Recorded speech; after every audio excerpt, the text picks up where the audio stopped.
I think we made up, but what a show business move to say I'm dead to you. That's like a producer, like, Artie's dead to me.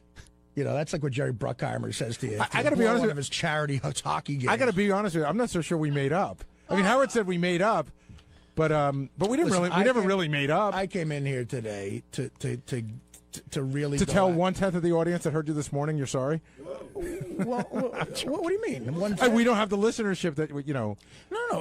I said this today. I think I made this point today when I said that I came in there today mad and I wanted to say mean things because I was mad, and I said some things I didn't mean. But see, you have to seriously. How do I know you didn't meet him? That's me, man. That's the tough part. Like you said, me. It's like, you know what I'm like? I'm like David Niven in the Pink Panther. It's all a lie. But it's so hard to tell. You have to pick and choose. I've lost my credibility with you and Will. And others. And I give Will some credit, at least, for having the balls to come in, because he's not the only guy that... I like No, Will. but Will's not the only guy that grabs my ear and says shit. He's just the only guy that had the balls to come in and Who the fuck says shit? A lot of people. You both break each other's balls, but it seems like there's an underlying level of animosity between the two of you, and neither of you guys know where it's coming from. No, John. That's true. And it's true that there is, and it's true I don't know where it's coming from. I was very hurt by what you said on the wrap-up show. And let me tell you something. If we replay that clip, I think I'd be justified in it. If a coworker and a person who's supposed to be a friend says something like that about you, a blanket statement, he lies about everything. But I didn't say, I said, how do we know if we could trust him? And the funny thing is, myself... Let's calm down with that. No, have I ever done anything to you like where I really, really betrayed a trust to you? Like really a bad fucking thing where like I fucked you over, man? Like, you know what? Artie fucked me over. No, on a personal level, okay, well, that's what it sounds like, though. No, but how could you be so insulted that people might think you're lying about stuff? That's the part that's so ridiculous. Lying about certain things is fine, but you're not getting my point.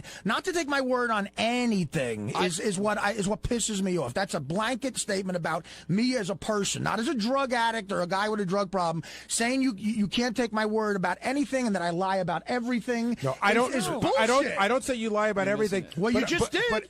And you know what? I didn't mean that. What I do mean is that everything is now in question in my head. That doesn't mean you lie about everything. Then, it means everything's in question. Then that's your problem, man. It's a problem that's not that hard to have. It shouldn't be in question. It shouldn't. And I'm not the only one. I give Will credit. You keep saying that. You're not the only one. Let's talk about you. I'm talking about you. I'm not sure when you're telling the truth. That's me talking. That's it. I can't say it any other fucking way. I'm not positive when you're telling the truth anymore. Tell me one time outside of like drug stuff you think I've lied to you. I don't know. I'd have to go back and look at it. Because I've never done it, Gary. I guess not. Of course I haven't. You want to get on here and be interesting by just calling me a fucking liar. So I'm not taking it anymore. Okay, you said how you feel, and I said it's tough to know. All right, okay, good. It's tough to know then. I'm sorry you can't figure that out. Listen, I'm entitled to an opinion, Artie. Okay, then it's a dumb opinion. I'm entitled to That's your opinion. I'm entitled to think it's a dumb opinion. And you're totally entitled to think it's a dumb opinion. It's all entertainment, Gary. But how do I know when you're entertaining me or not? If you don't know that, then you are a monkey. What are you talking about? If I say something so I funny, should know that you might have lied about not going to the shrink? No, Gary, you're picking and choosing what you think is a lie and what you don't think is a lie. If you're going to admit that sometimes while I'm on the air in that forum, I'm trying to be funny, you can't take anything I say as gospel. And to be offended by it is stupid. If I come to you off the air and say something to you that's a direct lie that really betrays you, then that's a different story. And that's never happened. If you're fucking Ellen DeGeneres or Jay Leno, and there's a guy that writes jokes that get laughs every fucking time, but he's always an hour late. Sometimes he falls asleep. Blah, blah, blah. But there's another guy who's on time every day, who looks neat and never has a problem or a drink in his life, and everything sucks. Who are you keeping at hiring time? I don't know, because I've never been in that situation till now. If you don't know the answer to that, Gary, then you're a dumbass, stupid motherfucker. Thank you. You keep the guy who writes sucky jokes? Don't name call, because this is... No, let him name call. This is how he feels. There's a disconnect because you have been in that position. You have... The man standing next to you is late a lot, and he works for you, and you haven't fired him. Why? We threatened to fire him, but you haven't fired him. It was very close. Do you feel any better after that conversation, Gary? I feel physically exhausted, and I felt that way after this morning. It's physically exhausting, even though it's only words. I don't know. I mean, Artie and I came to sort of, I guess, an uneasy truce. But if Artie wasn't here, I would have come in and I would have said, is Artie dead to me? Well, of course not. I got to deal with Artie all the time. But I don't know that we fully made up. Howard said we made up this morning. What I hope will happen is we'll just, try to start over again. Artie claimed on the wrap-up show, I just heard this clip, they played you and Gary, I guess, fought for like an hour. Oh, my God. I heard there was more fighting. Yeah. Two battling bruisers. And, it wasn't even a commercial. You're kidding. I don't think so. Not for like 50 minutes. They went at it pretty good. It was very compelling. About whether Artie's like Artie is a liar, but Artie's point was, well, who doesn't lie? Especially if you're on the radio, you've got, and I thought about it. Artie is right because Artie's right about what? Okay, Gary was upset. Here's the argument in a nutshell. Gary's upset because Artie lies about his drug use and therefore lies when he says, I can't come in today, I got a stomachache, but it turns out he's battling heroin or something like that. So he's saying, how do I know you're not lying all the time? And Artie's saying, look, I don't lie all the time. If I didn't have a job on the radio, I wouldn't have to lie to you at all. The fact of the matter is that when you're on the radio, and I know I've been in this position, you got kids, you got, Artie's got a mother and a sister, and you're trying to convince them you're going to shrink and all this, and they think that you are going to a shrink, and that seems to give them some comfort. So then he gets on the radio and he goes, well, I can't tell everyone I'm not going to the shrink because then my mom's going to find out about it and it's going to wreck fucking my life. It's sort of like the Bill Clinton lie about not having sex with Monica Lewinsky. You can't tell everybody because Hillary will hear. Right. So, but Gary said, look, Artie, it's my prerogative to feel shitty that you lie to me. He goes, but Artie goes, but you lie to everyone too. Everyone lies on the air. It's like there are times you just have to.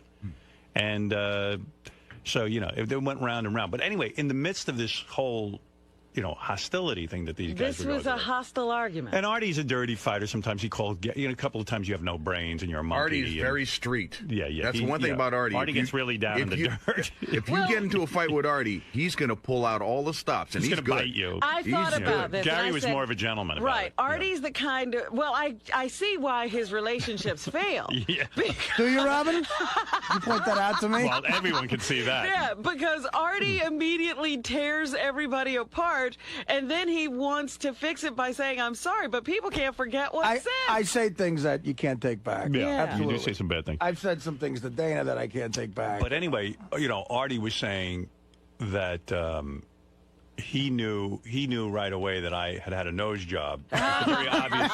Wow. And that everyone, like, in other words, you know how I goof on Gary about his caps because we all knew? That wasn't me trying to say it's not as serious as what I'm lying about. But for years, people would ask and you would say no on the radio because you had your reasons for lying about of course. it. He was waiting to get us to reveal ridiculous things so he could say, I have a nose job. I agree that everyone on the, you see, look. And 99.9% of the stuff I've lied about is drug-related, and it's all been on the air. It's like, how can you say any different? I tried to explain it to Gary afterwards. I said, Gary, the fact is that when you're on the air, and I've made the best attempt I can at being one of the most honest broadcasters in the country, but there have been times, in order to protect some people in my family and things, I haven't, I've been less than honest.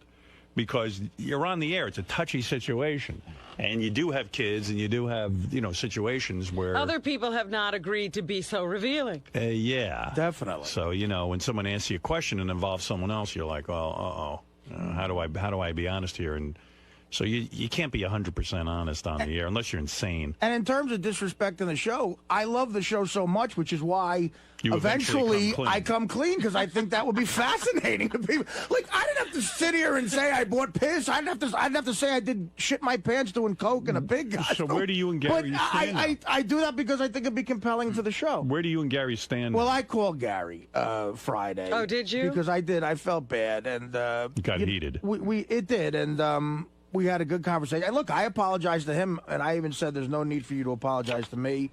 Do we you had a think nice that's talk. the end of it? I hope it is, Robin. I don't know.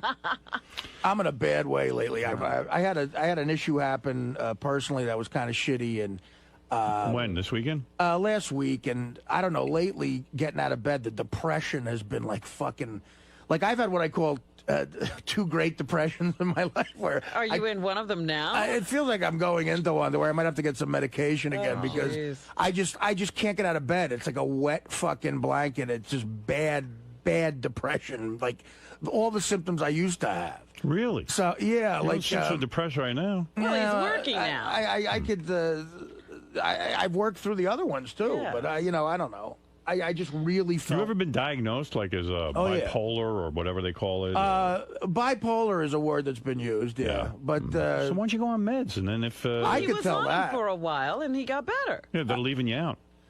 I took Paxil for a while, and I'll tell you, I got straight on that, and then I stopped taking it, and I was fine for years. I mean, it's like, it's that great Onion joke, depression hits losers the worst. That was a big headline back several years ago. I mean, that's just the best joke ever. And it's true, when stuff, look, my career's going great, but there's other things in my life that isn't, and I'm depressed about it. I mean, it's like, if I was, Jim Dandy with everything, I think I'd be depressed. Yeah, maybe you just suffer from depression. Shit happens, and you get depressed about it, you know. Well, hey, sorry to hear you're going through that. But I'm all right. I'm here. Yeah, you look good to me. I think me and Gary, agreed to a truce. I think I call Will too. I call John Hine because John Hine got hit with some residual shit. Really? He hit everybody. He only got splashed though. No, I just said I fucked on the wrap-up show, and I don't think John likes that. Yeah, you said you don't like the wrap-up show. You said it's clearly a bad broadcast. Clearly, I love it. I'm always listening to it. Would it be fair to say your professional life is annoying and your personal life is a 2? It's all annoying. Annoying.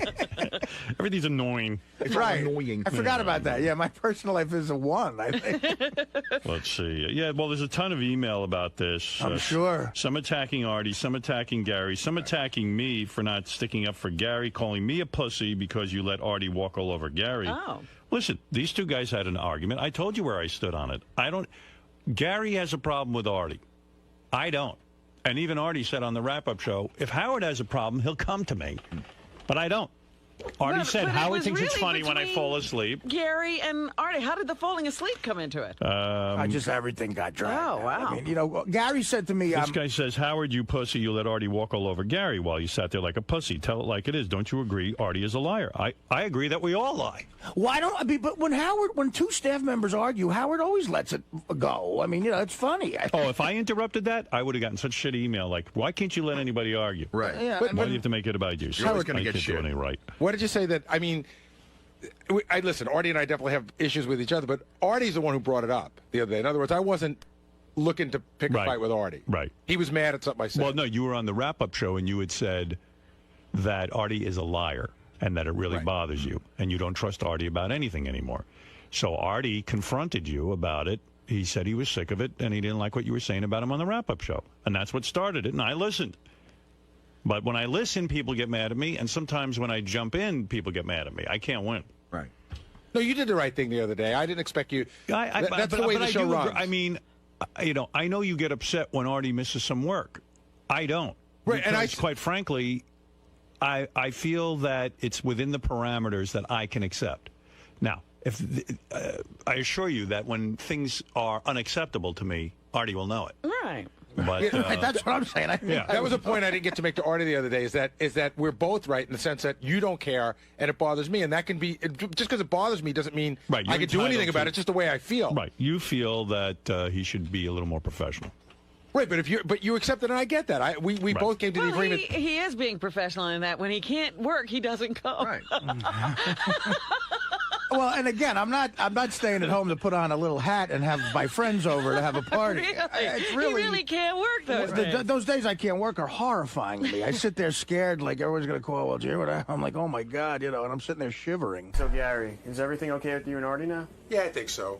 He called me probably like an hour after the wrap-up show, and he apologized, and I apologized, and listen, there's some pretty crappy things said on both sides that I think it'll be hard for both of us to forget, but I think we sort of got it together. Now, has your opinion changed of Artie? Like you said, you can't really trust him anymore. No, I don't. Listen, I still think that I have to question some of the things he said, but he was right. I mean, he hit me with my exact words. I said everything Artie says is a lie, which is not what I meant, but what I did mean to say is that almost a lot of what he says I have to question, and that I stand behind. Dude, so is you all right, man? What now? What? No, I just want to make sure. Is everything cool with you and Gary? Oh, yeah. Me and Gary are tight, man. You guys are tight? Tight, yeah. Can you believe everything you say now? No, I wouldn't believe anything I do. So maybe you guys aren't tight. No, I think, unfortunately, Gary and I, our friendship boat has sailed away. It's left the dock. So that was just a bullshit call? Now the only person I have left to alienate on the crew is Brian Phelan and Scott DePace, actually. They're my only two friends right now. You could never. And they say I could never. I'll think of a way. I said this earlier on when I had this job. I will leave here. I will get everyone to hate me. This is what I do. I'm very good at this. And then they don't call me again, which is my goal. Although I've made Ted hate me years ago, and he still calls me. I don't know. So I don't know. I got to do something really bad to everyone here to get them to stop fucking calling. Including you, whoever you are behind the camera. Who's that, Danny? Chris? Chris. It's Chris. Thanks, guys. Don't come back. The plane crash that landed in the Hudson River, and also about my music and what's coming up soon.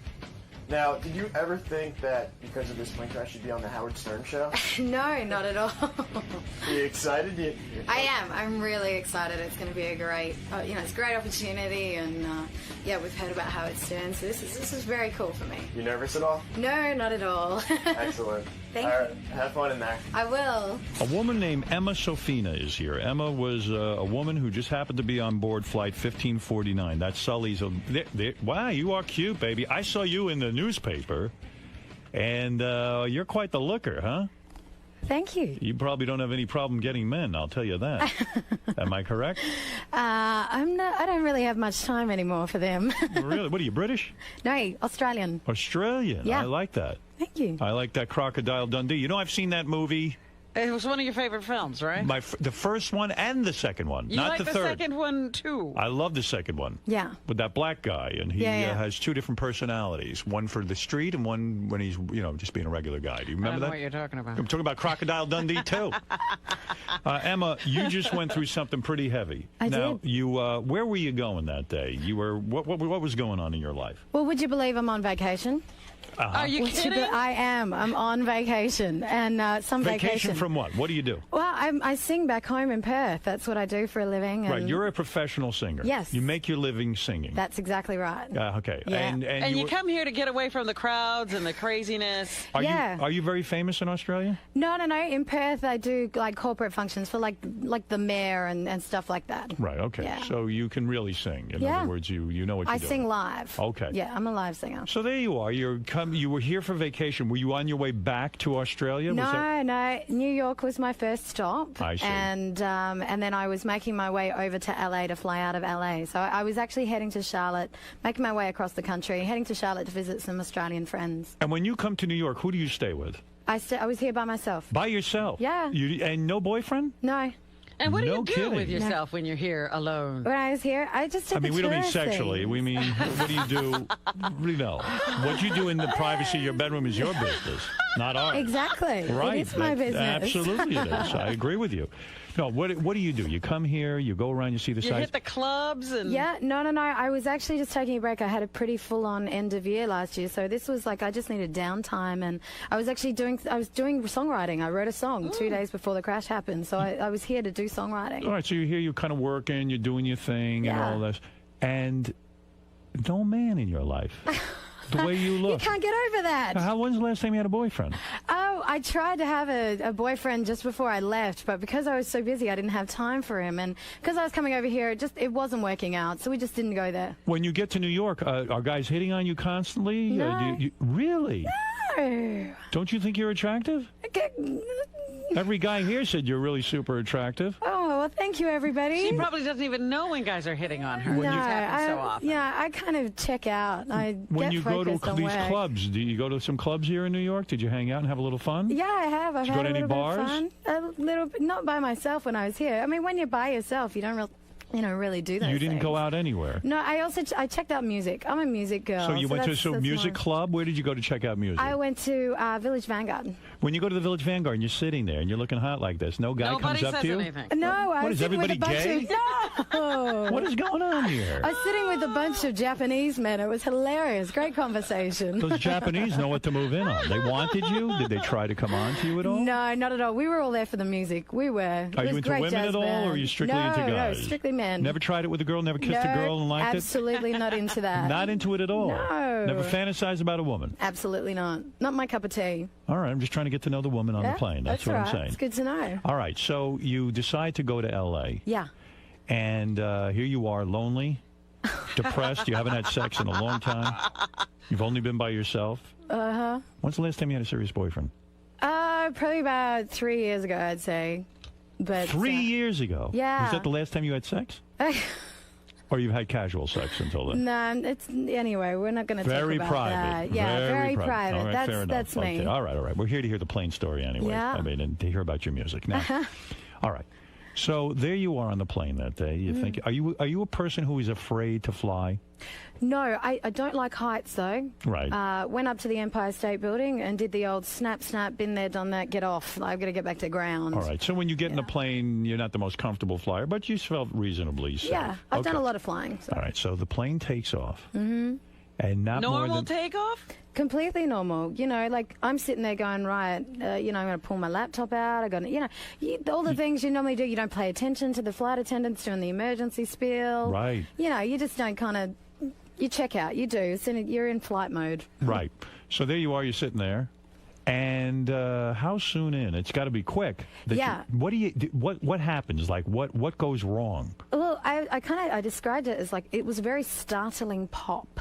Pop. Yeah, it was like a pop, but that doesn't even describe what it was because it happened on both sides, and then straight away you smelt smoke. So of course you're like, okay, that's not a good thing when you're in the air to be smelling smoke. Do people start to panic? Do they scream? Do they? No, honestly, the whole place was calm. A lot of people were praying. A few people hyperventilating. Well, lots of questions. Lots of questions. Descend right away? You drop? No, it was like someone bumped into you almost, but quite a hard bump, and then it was a very gradual, kind of you were dropping. And the other thing is, it was like we were dropping, and you could hear the engines dying. So it was like the smell of something burning. But back up a second. You hear this pop. It's on takeoff, right? So that's probably no. It's about 90 seconds into the flight. All right, takeoff. so you're up. Yeah. So the pop must have been when these birds got caught in the engine. Yeah, we didn't know that at the time. Right, and then I guess you smell smoke. Do you smell like cooked bird? Do you smell any kind of weird?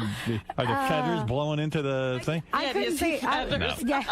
So does Captain Sully then? I mean, you didn't know him then, but did he get on the speaker at that point and go, "Listen, we just had some geese"? And what is he? How do you know something's gone wrong? You could smell it, hear it, and you felt it.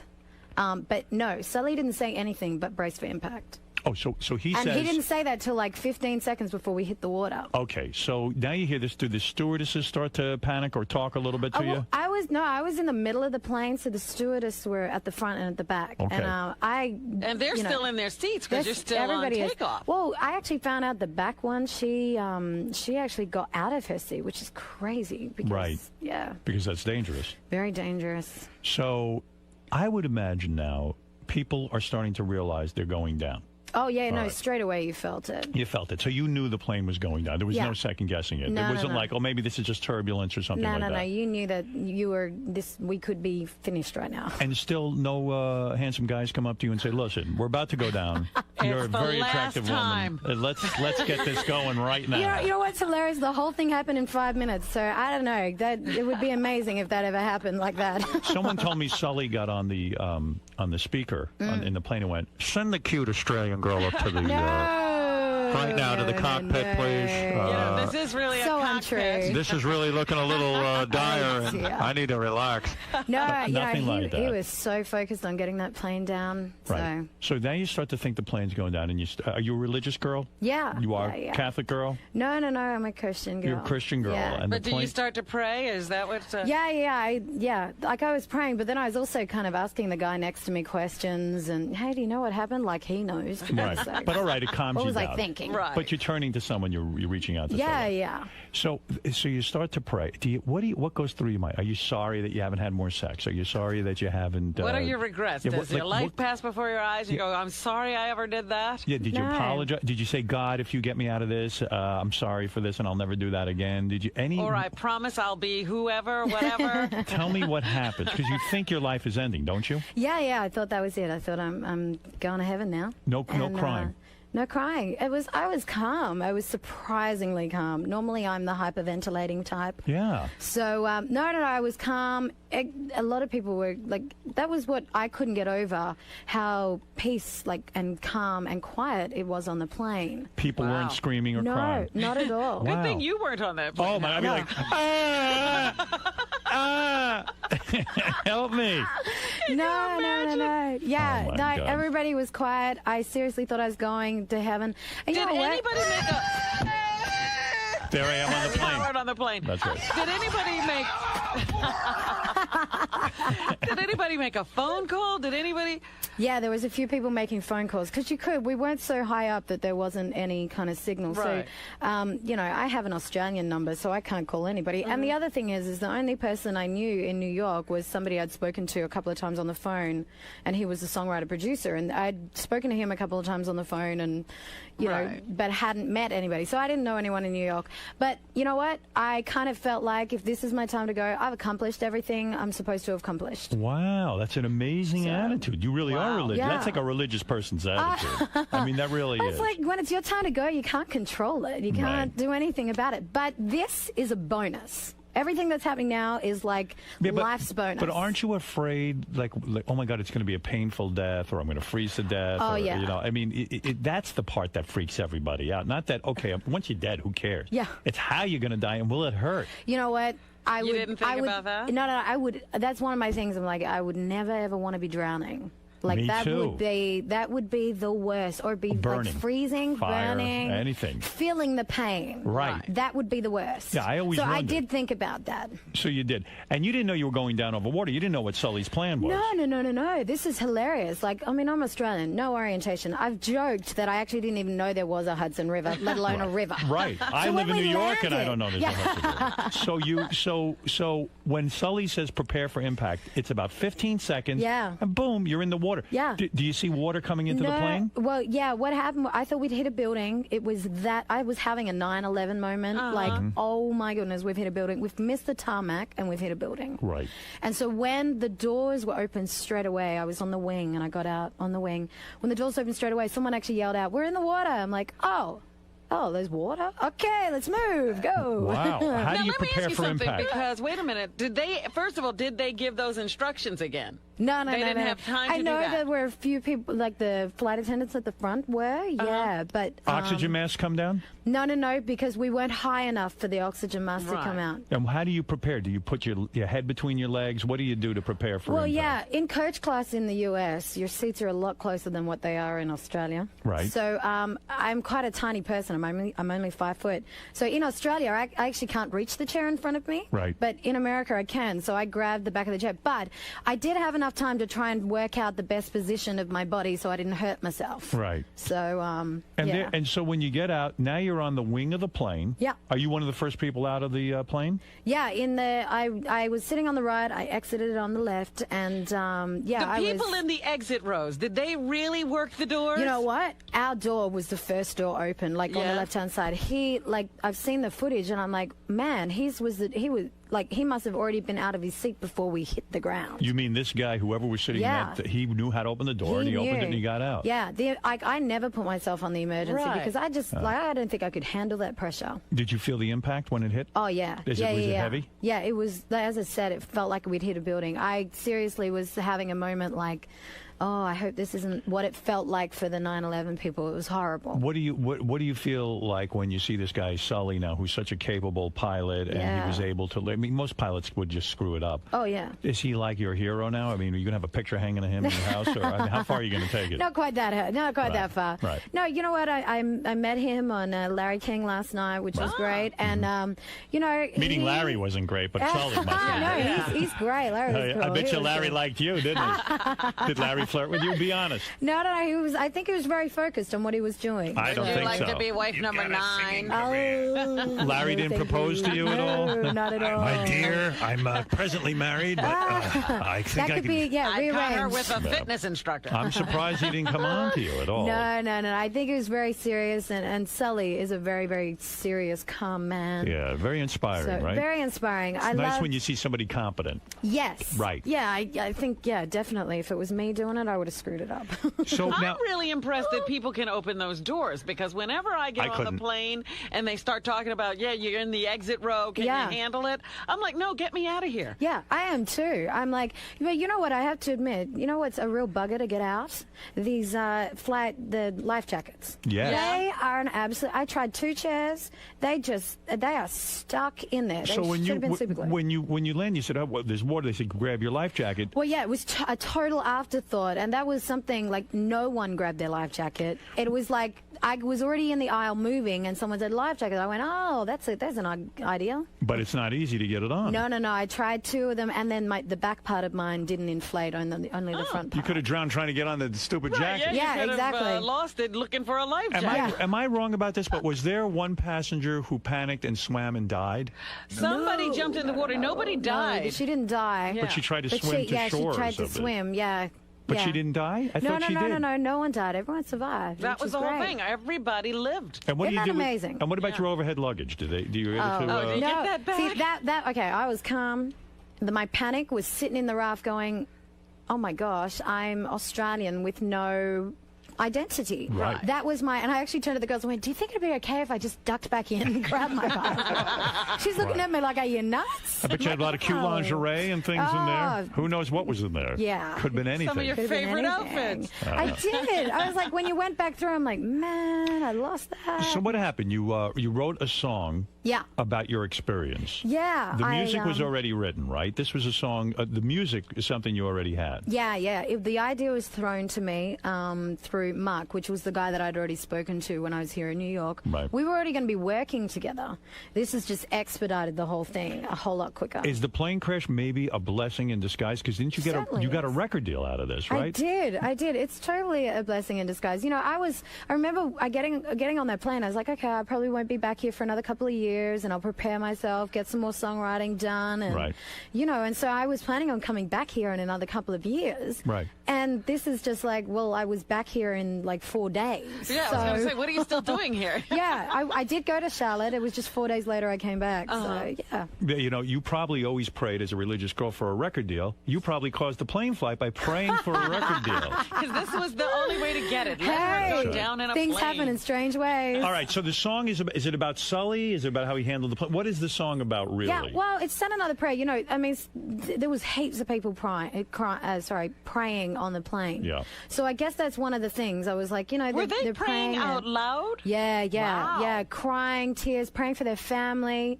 Right. One of the guys, his son was at the front of the plane and he was at the back, and they actually got split up. And he was still praying even when we got off the plane and was at the restaurant, because he had, you know, at that stage we didn't know that everyone had survived. Right. So it was really distressing. It really was. In the prayers, did my name ever come up, Howard? Some people were like, "Oh my God." Anybody pray you know for what? Howard? First name I thought of. Right. It was yours. All right, let me hear a Definitely. little of your song here. Sure. And I should say your name is Emma Sophina. Yeah.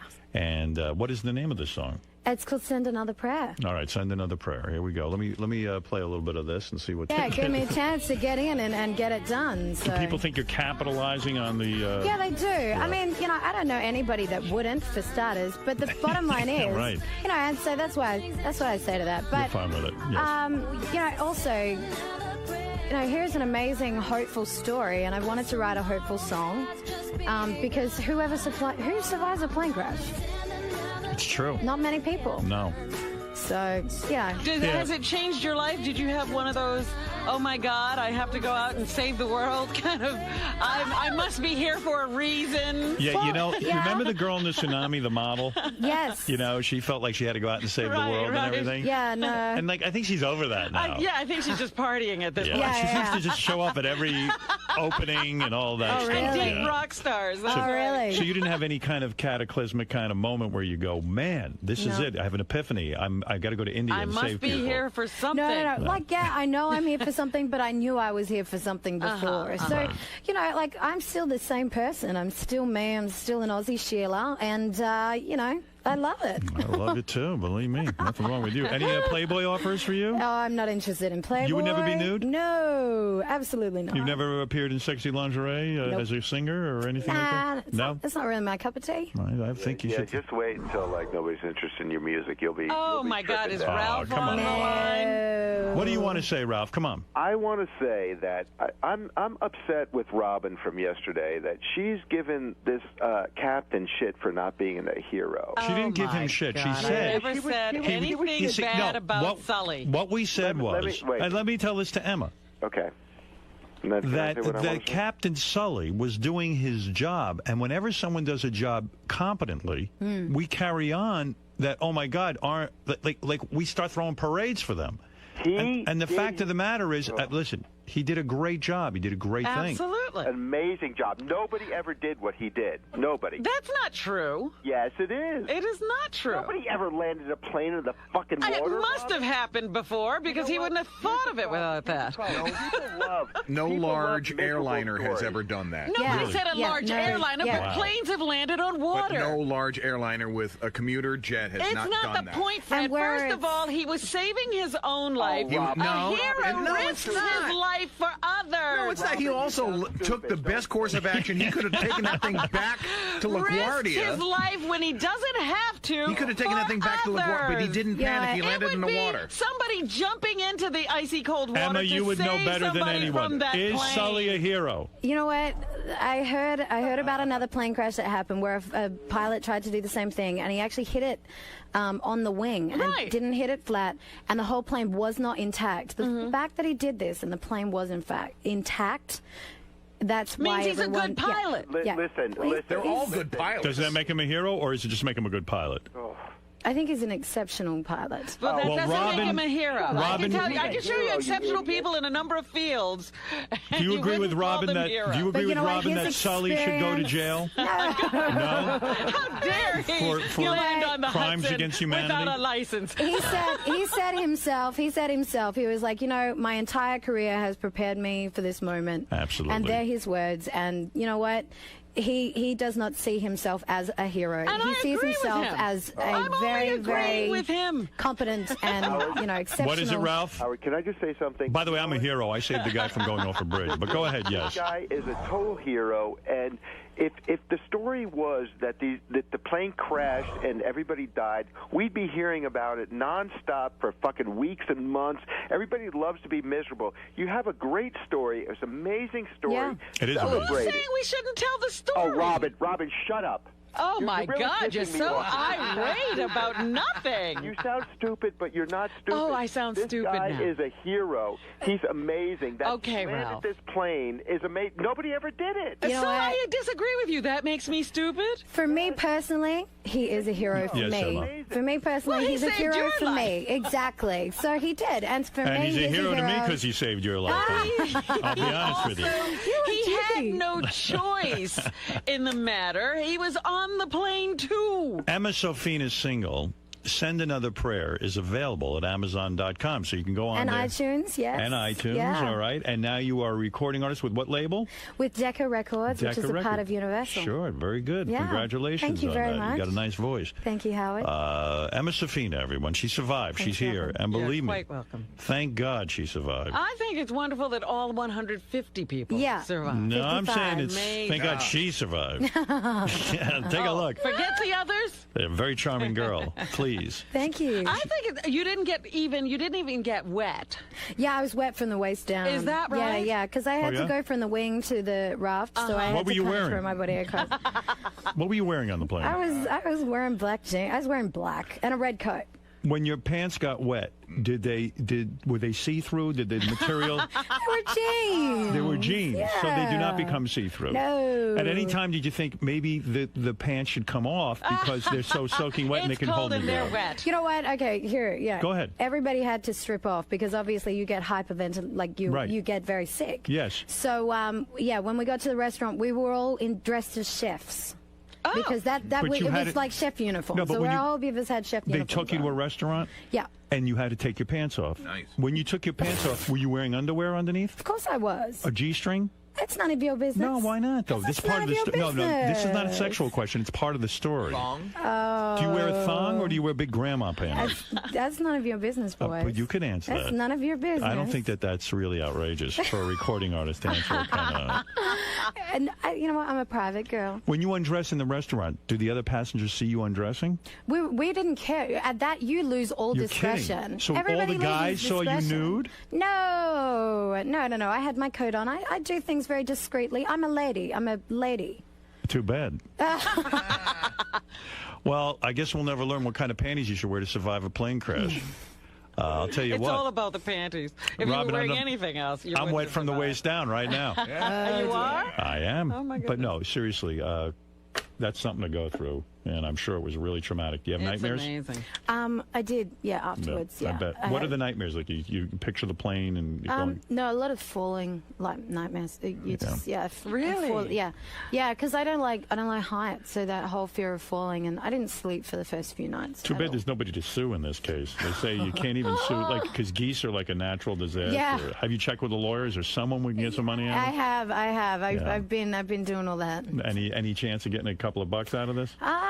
We'll see what happens. Oh, we'll really? Are they saying there might be someone to sue? Yeah, no, not so much sue. I think that they're going to give us some sort of compensation of some sort. Is that right? Yeah. Well, they do say sometimes that crash survivors do have a lot of difficulty after surviving. Yeah, I as I said, I didn't sleep real well. I also had, because of the jolt of everything, I had lower back pain like afterwards, which was not pleasant. I like that. Smart. Post-traumatic stress you have also, I see it in your eyes. Why didn't you demand a wheelchair, for God's sake? You should wear it. Where is your sling and neck brace? I'm not an attorney, but I'd be on crutches. You'd still be on the board.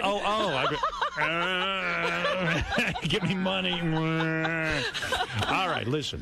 You've done it all. You've said it all. I have. Congratulations. That's amazing. Thank you very much, Howard. Thanks, Robin. You're very lovely. And when you want to tell us what kind of underwear you were wearing, come back. Come back in. Were you braless that day on the plane? No, you I'm were a not. lady. So what? What, ladies? You're saying women who don't wear bras are not ladies? No. I'm a lady. I'm a very respectable lady, and I get that from the English side of my life. So. Are you let me guess, C cup? Right? You can't even see. How are you guessing? She's bundled up like she's an Eskimo. What are you, B? B or C? It's none of your business. Because you're not a real tall girl. You are cheeky. Seriously. Oh, yeah. You are one cheeky boy. I've got two cheeks. You should see him. What? He's being extra nice to you. I appreciate I'm being a it. gentleman. Thank you. Well, thank you. I like that. All right. I like gentlemen. Let me tell you, I could have asked you if you shave. I could have asked you a whole bunch of other questions, and I didn't. So just remember that. Thank you. All right. Thank you, Howard. Very lovely woman. Emma Sophina, her single Send Another Prayer is available at Amazon.com, and I wish you a lot of luck with it. Thank you. Hi. Emma. Hello. So you come on to talk about your music and the flight that landed in the Hudson, and all Howard wants to talk about is what kind of underwear you're wearing and cheeky your bugger. sex life. He's a cheeky bugger, seriously. How was that? You know what? It was great fun. They're fantastic. Robin and Howard are great. So thank you very much. No, you were saying that you thought Sully is a hero. Yeah, but for me personally. Robin doesn't really agree with that. How do you feel about that?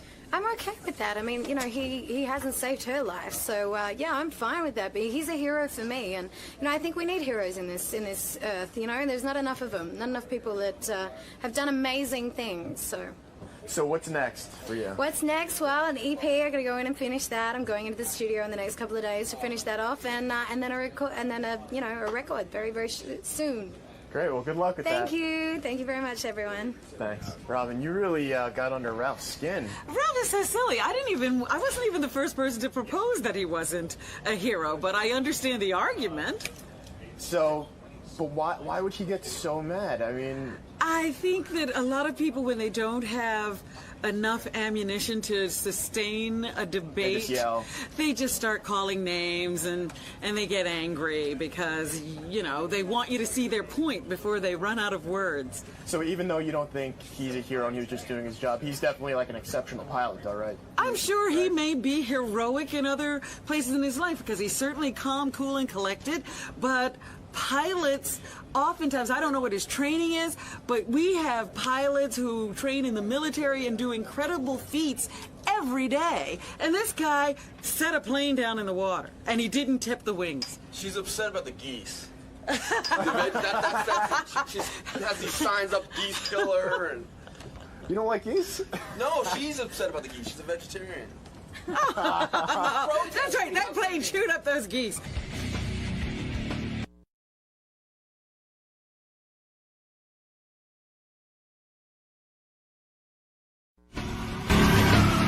The Howard Stern Show is on vacation. But don't worry, we'll return next week with all new serious shows. So for now, enjoy this new episode. 23, 144 Sirius XM and Mad Dog Radio, 24 hours a day sports talk. Thank you very much, Howard Stern. Second time in 6 months an appearance. Have some fun, promote the channel. We just began full-fledged.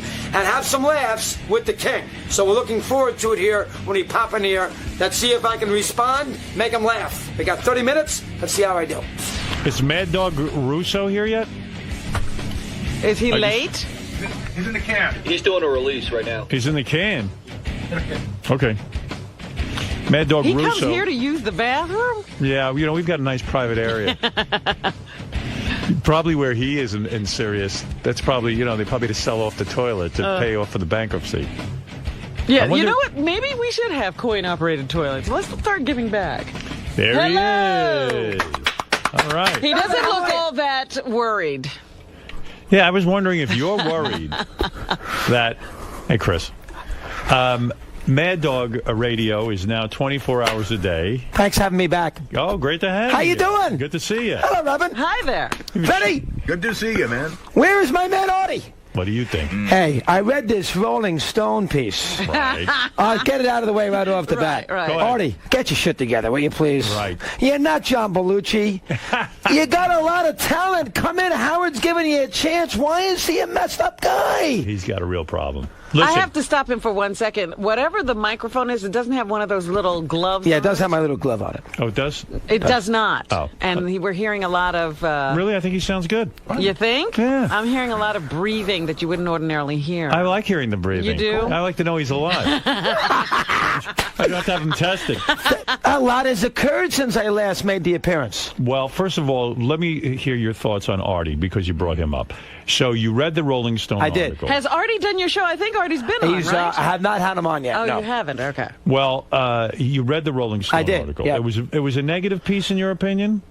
I mean, yeah, I would have to say it's a negative piece. If you did not know him at all and you read that for the first time, you'd say, hey, come on now. Life's not this difficult. Right. Is it your opinion that he should go get help, he should get on an antidepressant, and perhaps go to rehab and clean up his act? He's too old for this nonsense, right? I would think he's got a gold... In this world where you can't sell a pencil... Right. In this economy, which is a disaster, you can't treat money and your success this frivolously. Right. I mean, come on, Artie, care. You can't have women all over you and drinking constantly and doing all these drugs. Yeah, right. I mean, Howard's giving you a chance every day for 4 hours or 5 hours. Come in and have fun. If you're a wise guy, I mean, you're a smart man. I was wondering if you ever encountered this with a coworker or anything. No. You've never had I have not. issues like this. What Lucky you. What would you do if you were in my situation? What would you say to Artie to inspire him to get his shit together? Well, I'm assuming that you've had this discussion with him over the years, yes, and you've tried every approach. Yes. Big brother, fatherly, tough guy. I am sure you've tried every approach. Yes. And nothing has worked as of right now. Nothing has worked. Yeah. So has there been periods where he has been for months at a time in pretty good shape? I can't tell. I don't know anymore. I used to think he was fine, but then I read his book and read the articles, and it turns out he fools me. Were you surprised how bad that article was in the Rolling Stone? No, because really that is like Artie's book. It really is that dark and dire, and he has this life. I thought the reporter actually captured a lot of the sadness that is Artie's life. Well, the thing that's sad about it, though, is that Artie doesn't have the ability to cover it up anymore. Right. You know, that even a reporter, like you'd think you'd want to dress yourself up for a Rolling Stone article. And he can't. I mean, he's got the cigarettes, he's got the big gut hanging out, he's got the pizza boxes. I mean, Artie. He's too old. And this is ridiculous. Time to grow up. You're not John Belushi. Yeah, that would be my first take. I mean, it's almost like he thinks he's John Belushi and he's going to lead this path like Belushi. Do you know that Artie has a picture of John Belushi over his bed, that this is his hero? Was that in that story? I think it may have been, wasn't it? It wasn't, but that is the truth. I'm telling you something you don't know. He's he's got a lot going on. Of course. This is not. He's got talent. Don't waste it. Have you ever done drugs yourself? We discussed this last time. So you know that you have fallen. Not that kind of drugs. No. Now, don't get me to the level that he's at. You smoke some weed. I mean, come on. I'm a college kid. We've gone through this. Right. So you hand me a joint in a situation. We found out you masturbate. We found out a lot of things about you. We found out a lot about you. And what a life this man has led here in the last 5 months. Oh, he really? got married, and he had. I mean, nobody knew, Howard. Nobody knew. Nobody knew what? Well, yeah, I saw the big stories. Your wife with the running in November and the front page of the news. Right. And then Westminster Dogs. I mean, got everything going on here. She's everywhere. No, she works a lot. She does a lot. And no more musing on retirement, please. Well, wait a second. You're here for a long period of time. What are you going to do with your life if you retire? I know exactly what I do. You don't play golf. You don't. Come on. I would stare at a wall and be happy. You'll be bored stiff. You love this. We're 2 years away from that decision. But let me tell you something. Let's ask you about the current company situation. You seem all revved up. Robin's into it. I heard him before. Yeah, what's going to be? Are you okay? Here's all I can tell you on my end, and I heard you guys discussing this at 6 o'clock today. Right. I gave Mr. Karmazin a status report on January 6th. Uh-huh. Fill him in, what's going on, where we're going to hire here, who we're going to hire there. Sat with him for 45 minutes. Right. Yeah. In my contract, I have a budget. Right. That I am not supposed to exceed. Right. For the actual rest of the channel. Right. We went in there, we wanted to figure out if we can do a little something on the weekends to up the budget. Mel said no, but he said also this. I will live up to those terms of that contract. You have every penny that you need up to that contract to do what you have to do. Right. Now, I don't get the idea that a company that is about to fall apart, they would take my stuff away. Leave me on by myself. Right. Chris, just do your show, right. and we'll worry about the company 6 months from now. Right. Or worry about your channel. That did not occur. Right. Plus the fact, I'm going to spring training for 2 separate trips in spring training. Uh-huh. In my contract, I got they had to fly me first class, which is fair. Right. And they got hotels, nice hotels. You're not sharing Mel rooms? signs off a problem. No Motel 6, let's put it that way. Mel signs off a problem. I don't get the impression that we're about to fall apart. I discussed this on the air today. What people have to understand is that this company actually is a very big growth company. The problem is they have tremendous debt.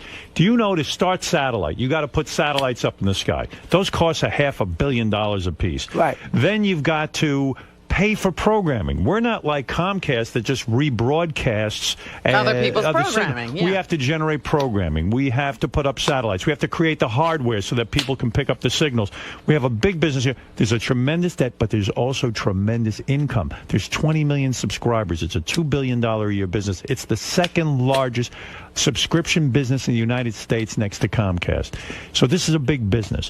The fact that this other guy, Ergen, wants to take it over and buy it. You see, that's a good sign. That's got to be a good sign. But bankruptcy is a way to reorganize so that they are in a better bargaining position. So while I'm not painting a pretty picture, I don't like to see bankruptcy talk, but the fact of the matter is I still believe satellite will be the dominant force in radio, in audio transmission. You wait and see. This is the infancy. We're here at the birth. There you and go, let me Howard. tell you something. Baby. Let me tell you something. It will be successful. You'll look back on these years and go, I remember when everyone was talking bankruptcy, and now look at it. Yeah, but I try to look at both sides. Now, Mel said something very interesting to you. He said, I will honor the contract. He's speaking for the company. He's speaking for the company. Wait, he's going to pay him personally? No. What I'm saying is, Mel's saying as long as I'm CEO, you can count on things. But I may not be CEO. If you can't count on Mel, you're in trouble. And you also have him here. Right. You have Howard here. Yes. So if Howard is this optimistic, they're not going to let Howard go. You have to feel if you're working here. You got to have something else here. You have to feel this positive elements Chris, because what if Howard the new believes guy, in it. Chris, what if you just signed a $3 million contract for yourself personally, $3 million a year. It's very, very lucrative. What if the new owner comes in, let's say he's successful, although I don't think he will be. But you never know. And God bless whoever is. restructures my contract. Says he wants to open up the contract and give you less money. Will you buckle, or will you go back to terrestrial radio? I will not go to terrestrial radio. Go ahead. You like it here. I will not do that. Really? And I hired all these guys. Right. Charlotte, I have a morning guy. Gary Williams does a great job. I have an overnight guy I put in San Francisco, Larry Kruger. I can't just bail out and leave these guys to hang it. A lot of these guys took this job. Because of you. Well, because of the idea of it, too. You know, free radio, do what I want. I mean, I'm available. I can do the kind of show I want to do. I can't bail out on them. How is your show going now? Very, very good. Did you curse yet? Have you used No, I have any not foul cursed. I language? let the callers do it occasionally. You do? Yes. If they curse, you don't hang up on them? I do not. You allow it? I absolutely allow it. It's almost funny But to me. I don't go in that direction. Why Here is for that? you. Here for you. I'll throw you a little bone occasionally. and I'll say that to Artie, and we'll talk about that last time if you made me curse. Now, but overall, I won't. Okay, let's talk about something serious now. You broke up with your partner for many years, right? Chris, Mike Francesco. Mike Francesco, whatever the fuck his name is. And I will curse when I say his name. What do you think now? How has Mike done, now that we've had some time for him to be alone on terrestrial radio? What are his ratings like? I have no idea, and I want you to be honest. Don't sugarcoat it. Right. Is he doing worse without you? You know what? It depends who you ask. I mean, their ratings from an FAN perspective seem to be the same. No. Come on. I'm not a talk rating. turkey with me now, and don't bullshit. I have spoken to some other people at 1050 ESPN that said they've gotten murdered in certain parts of the tri-state area. Jersey, for instance. And if you notice, ESPN, they moved their show afternoon his sports talk. ratings down, or are they up? I swear I don't know that example. You do know the answer. I don't, Howard. It's not true. I swear on it, I wouldn't lie to you. You've never said to anybody. I would not lie to you. Would I come in here and lie to Howard? Hey, come on. I know it doesn't do any good to lie. The thing I'm trying to prove here is there was always a question, who needed who more? Right. Did Mike Francesco need you, or did you need him? Now, if his ratings are down and you're making $3 million a year, sounds like you win. You're the winner and he's the loser. But can you quantify his success other than money? It's an intangible. Well, we know ratings. Where are the ratings, Gary? Does anybody know? I don't have the ratings in front of me. Plus, Howard, there's that new system. There's that new system, that PPM, that personal meter What does the new system say? It's every 10 minutes. It sounds like me, Howard. It's a different situation than when I used to work there. It's not a diary. Stop it. You check it. You know. Howard, I know you think I do. You swear now on the life of your children you don't know what Mike's ratings are. Have you listened to him or have you watched him? I have not done either of those two things. Really? And you swear on the life of your children? I swear on the life. I have 4 of them, 10 and under. Go ahead. I swear I have not checked Mike's ratings. On the life of your children? I can't give you a better one than that. Timmy, Kira, Colin, and Patrick. Nobody comes up to you and says, did you hear what happened? I hear the quality of the show. Yes. He misses the energy, he does this, he does that. And I miss some things about Mike, too. It goes both ways. Right. So I've heard that. But as far as, Chris, did you see, or did you look at this, that this rating was 10% less than when you were there, or in this particular demographic? Okay, here we go. Now you're going to find out your answer. Aren't you curious? You're curious. Do you know the answer? I do not, but Gary does. Gary seems to have the info. Does Gary have the answer? Okay, this is Jason. Just found this online. Here are the latest Arbitron Cume results for November 2008. WFAN falls for 3rd consecutive month, and they talk about that they're down from a 175, 200,000 to 166. So they're down a little bit. Now, you're talking about overall rating or the show? Time afternoon or the one? Well, here's what it says: WFAN share, which was 2.9 in July, while Dog was still around, and which dropped to 2.7 in September without the Mets and Dog, dropped to 2.4 during November. So that's still, it seems, the station. Yeah. So we don't have a specific breakdown in We're here. going to get there. Baba Booey's not the brightest. He's still reading. Oh. He's coming Give him a chance, for Christ's sake. You look at Baba Booey's an Adelphi graduate. You know what? It doesn't have specific afternoon ratings. It's just saying that the station overall dropped. Tell Tim Sabian that I want to know the afternoon ratings. Tim doesn't know him. He's working on it. Yeah. That's right. I need it right away. Pronto. Or people will be fired. Why are you so wrapped up in that? Oh, come on. He You're loves not, this. I love it. What, you don't think I know how everyone's doing who tried to replace me? Yes. Well, that I we know. monitor That's everything. we just What have do to you look mean at what we need to. What we got to do is look at the revenue we see with the. PPM.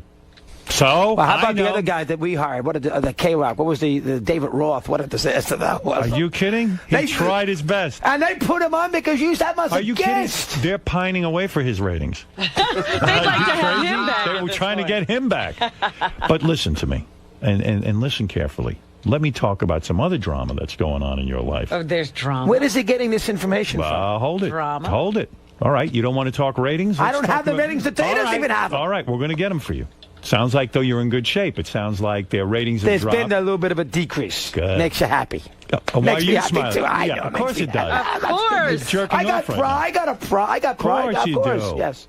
Now, you have spoken to your former on-air partner twice since you left. Correct. All right. The first time you spoke to him was when? November 5th at the Joe Torre Safe at Home Foundation dinner in Chelsea Pier, New York. Okay. When you saw him, how was it between the two Perfect. of you? What do you hung mean by out for- perfect? Like we talked about sports. We talked about the station. Right. Like long-lost friends. Phenomenal. What happened the second time when you saw That him? was a little awkward.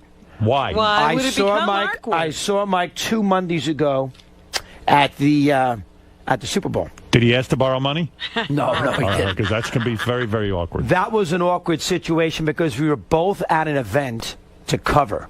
So there was a little bit more of a competition scenario to that because I'm looking for the same guests and the same kind of things that he's looking for in Tampa 2 Mondays ago. So that you was go an to- awkward situation. You go to the Super Bowl, Correct. and there he is, your former partner who is suffering the ratings. Well, He you're sees assuming you that. there, and now he's competing for guests with you. So it's a tricky situation. All right, so here's what I've heard, and you tell me if it's true, because I'll get right into it, because I keep tabs on you. How do you... Just listen. He prepared for this, Rabbi. I didn't he, know today? stuff. You go down to the Super Bowl. Right. And there's a thing called Radio Row. Correct. Okay.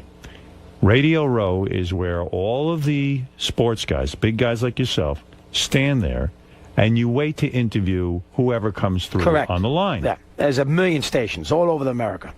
Mike, your former partner, thinks he's such a big deal, thinks he's so good, that he decides he doesn't have to be in Radio Row, and he sets up a separate hotel room for himself where all the guests should come to him, and this way he aces guys out like you. And what happened? No one showed up to Mike's hotel room. Am I right or wrong? It's not. You're for the most part. You're Ah. It Did he wasn't a have to hotel come room. It was a down? lobby of a hotel. And Mike Did he blew have a to come out of his ivory tower? Well, I had to walk 8 blocks to do the interviews if you want to go out with Mike. So you are smart. You say, listen, I'm not too big for anyone. I'll stand there in Radio Row, and I'm going to get my interviews, and I'm going to do a good job for my listeners. Your ex-partner thinks he's such a fucking big deal that he's going to stand in a hotel room 8 blocks away, and people are going to come to him like he's Jesus. Comment on that. Big mistake, right? That was a mistake. Big mistake. You can't put you have what the motivation was. I mean, maybe Mike just felt that, with me there, I got the NFL radio network there, too, from Sirius. Right. Maybe he felt that would be an uncompromising situation. But as you say, in that situation, the big spots are not going to walk 8 blocks to do a 15-minute interview on Is FAN it in New fair York. to say that Mike made a power play and completely failed?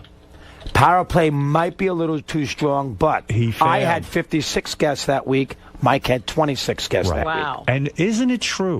Let's get into some more gossip here, and I'm going to air all the dirty laundry. Isn't it true that Mike's big thing was he was always had a personal relationship with Bill Parcells? Him and Bill Parcells, super tight. Bill Parcells, my best friend. Like you had nothing to do with anything. And isn't it true? Bill Parcells gave you an interview and didn't do an interview with Mike. How did you know that? How do I know it? Because I follow everything that goes on here. Was it Howard listening to some Super Bowl He's talk? got a satellite on his head tracking He all liked this stuff, Arizona too. plus the 7. That's why Mike, you irritate the shit out of him. You got Bill Parcells. His so-called good friend Bill Parcells didn't even do an interview with him. That was a little dicey. I didn't understand that either myself, but I did get Parcells on Friday at 5:35. So Friday before the Super Bowl, Bill's sitting there for 15 minutes Friday at 5:35. With you. Well, that was a very... Now, he was doing it because he was promoting Gatorade. Right. So it's not like he just said, I'm going to do Chris Russo today. He was there for a reason, to promote a product. Right. But the 2 channels that he did, you'd be proud of this, was only Sirius. He did the NFL channel on 124, and he did us on 123. Did you Nothing else. Have you heard that your old partner Mike is out of his mind over this? This is an embarrassment. That I did not hear. It's an embarrassment. Where did you hear that? Gary, have we heard that? I hadn't heard that. Me neither. I just made that up. But what I did want to say is... what I did hear. What? Isn't it true Mike's wife has offered herself to you? No, come on. Am I right? Howard. Do you think at this point Mike's wife wants to have sex with you more than he does? Come on, tell the truth. Come on. She does. Don't say that. Did you ever want to have sex with Mike's wife? I can't answer that question. Go ahead. What do you have? I was a big listener of the show on terrestrial radio. The thing about the Parcells story that I find interesting, wasn't one of your biggest on-air fights that you guys had over Parcells? I heard you guys had a fight where you didn't talk to each other for months. A long time, 96. Yeah, but it was over Bill Parcells. Part of it. And then I had a big fight with Parcells, too, so we've made up. Why did you have a fight over Bill Parcells? It's almost like ridiculous. Because Bill left the Patriots after the 96 Super Bowl when he had a year left in his contract. Right. He did a bad job with it. He didn't like the owner, Bob Kraft. Right. So as a result, he wanted to go to the Jets.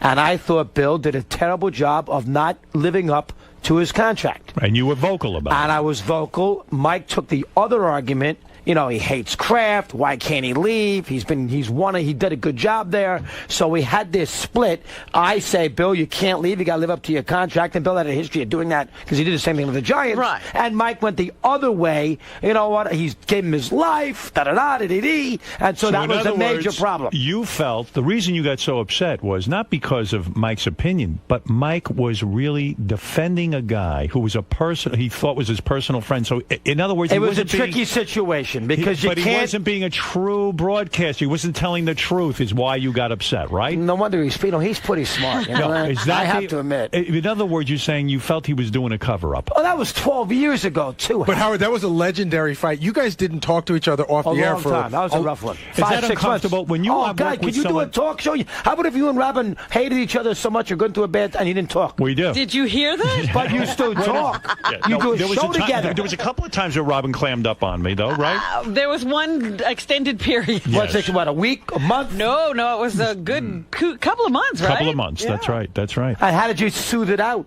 How'd you smooth it over? I banged her so hard she loved me. It was a sexual tension. I had to say stop. That broke the silence. I love this guy. Give me five. Give me 10, you motherfucker. Get over here. I'm going to hug you. That was a very tricky situation at that Super Bowl. And after all of that, Parcells still goes to you. Isn't that funny? Isn't that funny? I don't know. Again, he was promoting a product, but for whatever the reason, he didn't do his friend. We got him on for 15 minutes. Wow. That Friday at the Super Bowl, you'd be proud of this. Now, I know you're not a big sports fan. Friday at the Super Bowl, that's a huge show. Friday before the Super Bowl, Madden, Costas, Ebersol, and Bill. Wow. That's a big show. That's a good guess. And the day before was Bruce. You heard about that, did you not? Yeah, we heard you got to interview your idol. And I heard you with McCartney. I know you had him before. I heard that a month ago. That was a great spot. I heard it on the Saturday replay. Yes. You did it at 8 o'clock? Yes. I heard it. My wife and I driving home. And my wife doesn't listen to Howard. And she said, my God, that was a tremendous spot. Well, so there you go. Even at your esteemed status in life, you found a new listener in my lovely wife. There you go. Well, how about that? But I did do Bruce. That was fun. And when you met Bruce, I know you almost came in your pants, right? I had to be. You really love this guy. I love him. Yeah. Well, I have 30 years. Were you intimidated? Were you able to do the interview? Oh, absolutely. And you got some information out of him?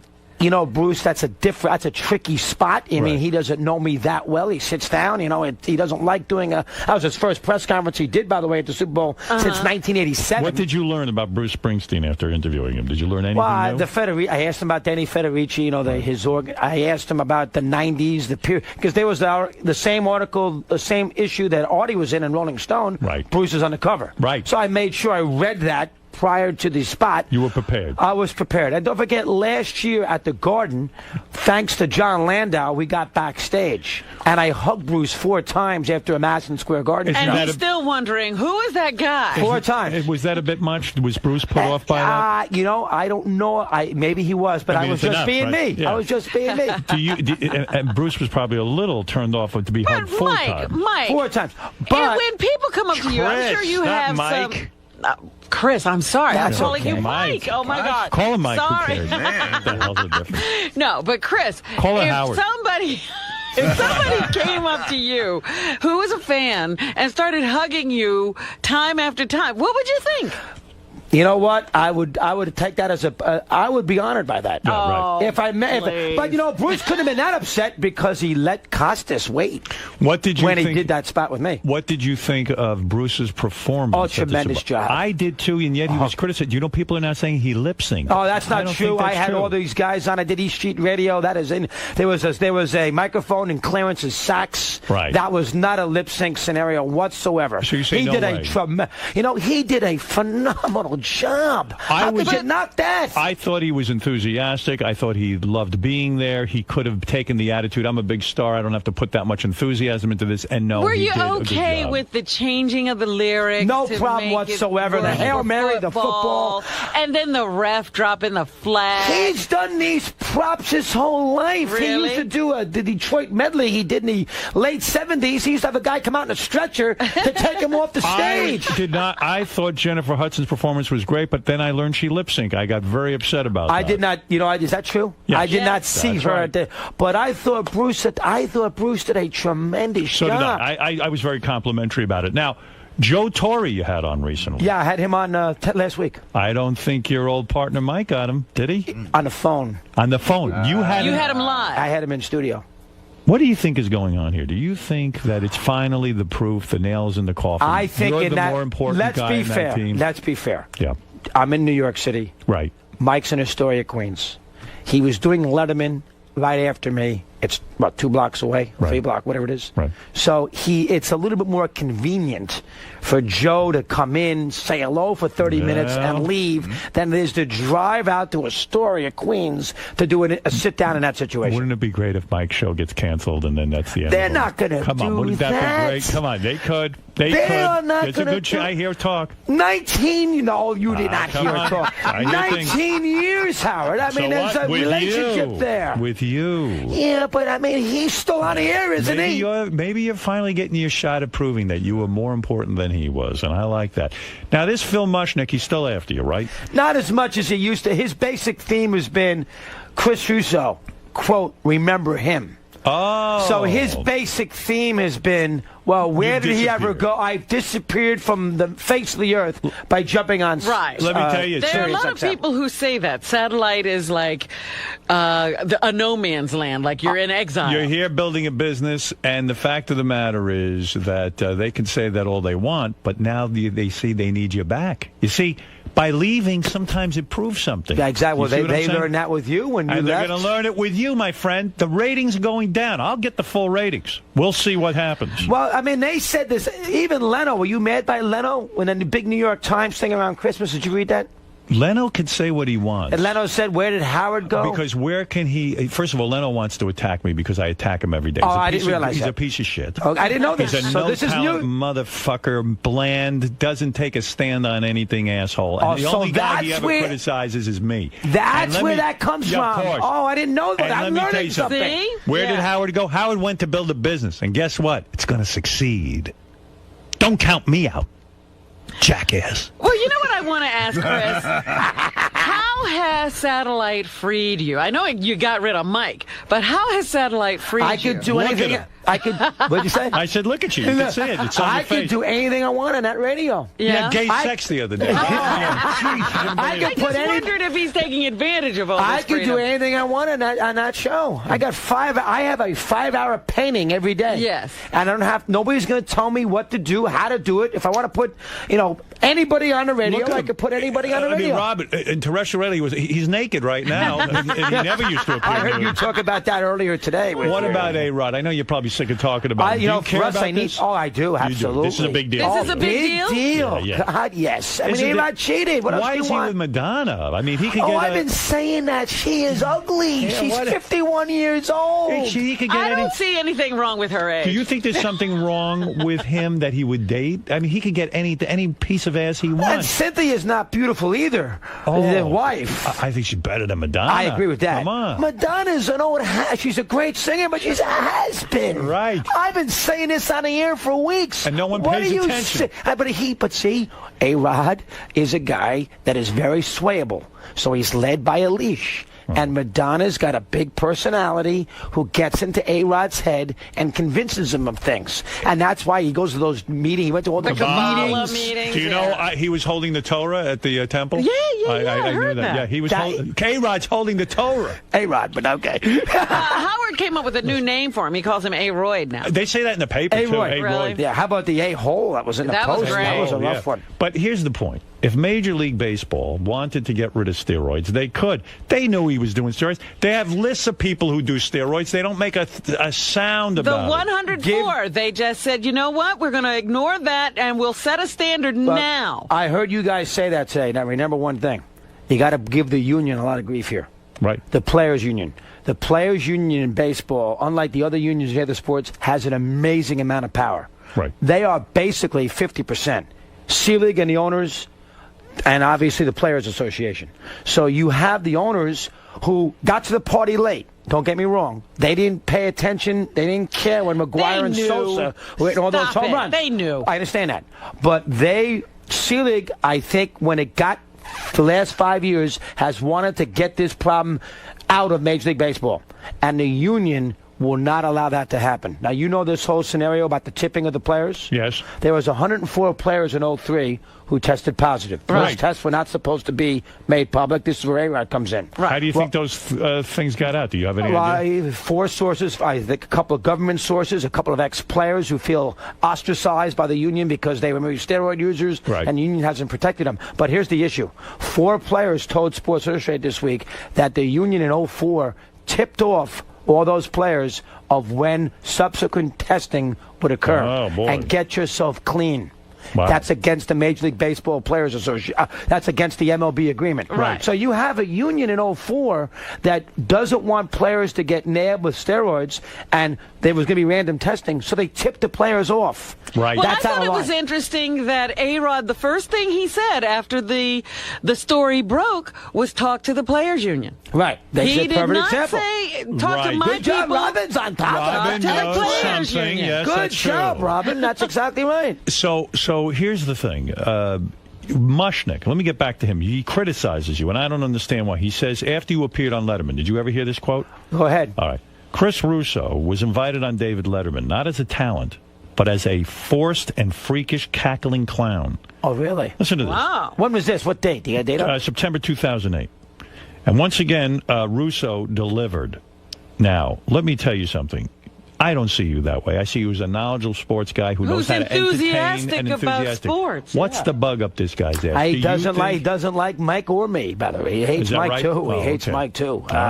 Is he jealous? He's you know, I don't know. He wants every sportscaster to be vanilla, you know, talk about consumer issues. A sports fan don't want to talk about the consumer. You want to hear real opinions from Who real hit the men. home runs? Who won the games? Why did this team lose this game? That's what the right. sport fan wants to hear. And Mushnick is not as much interested in that. But I did read that. That's when I did Letterman after I did you. Yes. You remember that? Yes. I did.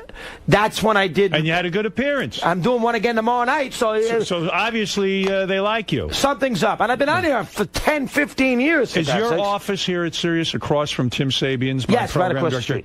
What is he eating to make him so fat? Oh, I know. He's gained a ton of Now, weight. the walls are glass, right? So you can see right into I can Tim's see. office. He's got that big board in front of him, Yeah. you know, eating muffins here, egg sandwiches Really? there. You can Is see that all true? Oh, God. Will he's you got- call me when you see him I eating? will. Would you like me to do so? Does it? Yes. Does it disgust you when you see so much food? Oh, when I see the egg yolk dripping from his cheek, that's a little much, Howard. Too much. It really is.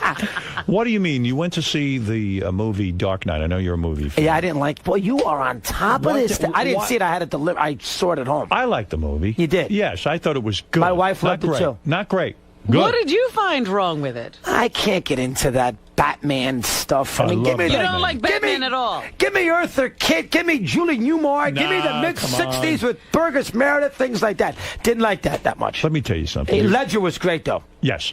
You are on He a was good roll, in that. but he will not win the Academy Award. Who will win that supporting one? Supporting will be the guy in Doubt. What's his name, Rob? Philip Seymour Hoffman. I'll tell you, he's a supporting. I didn't see that. You see that yet? Terrific. Fantastic. Did you see Revolutionary Road? Yes. Did you like that? No. What's the matter with it? I saw that. I liked too talky, too boring. I understand it's showing you how marriages can go wrong, relationships and this kind of thing, but I didn't like it. It wasn't terrible, but hard to watch. That's not a feel-good movie. Here are the great movies right now, and there's a lot of them. There are a lot of them. I haven't seen as many as I like. Wrestler. I think it was great. Fantastic. You did think Come on, that? you're a wrestling fan?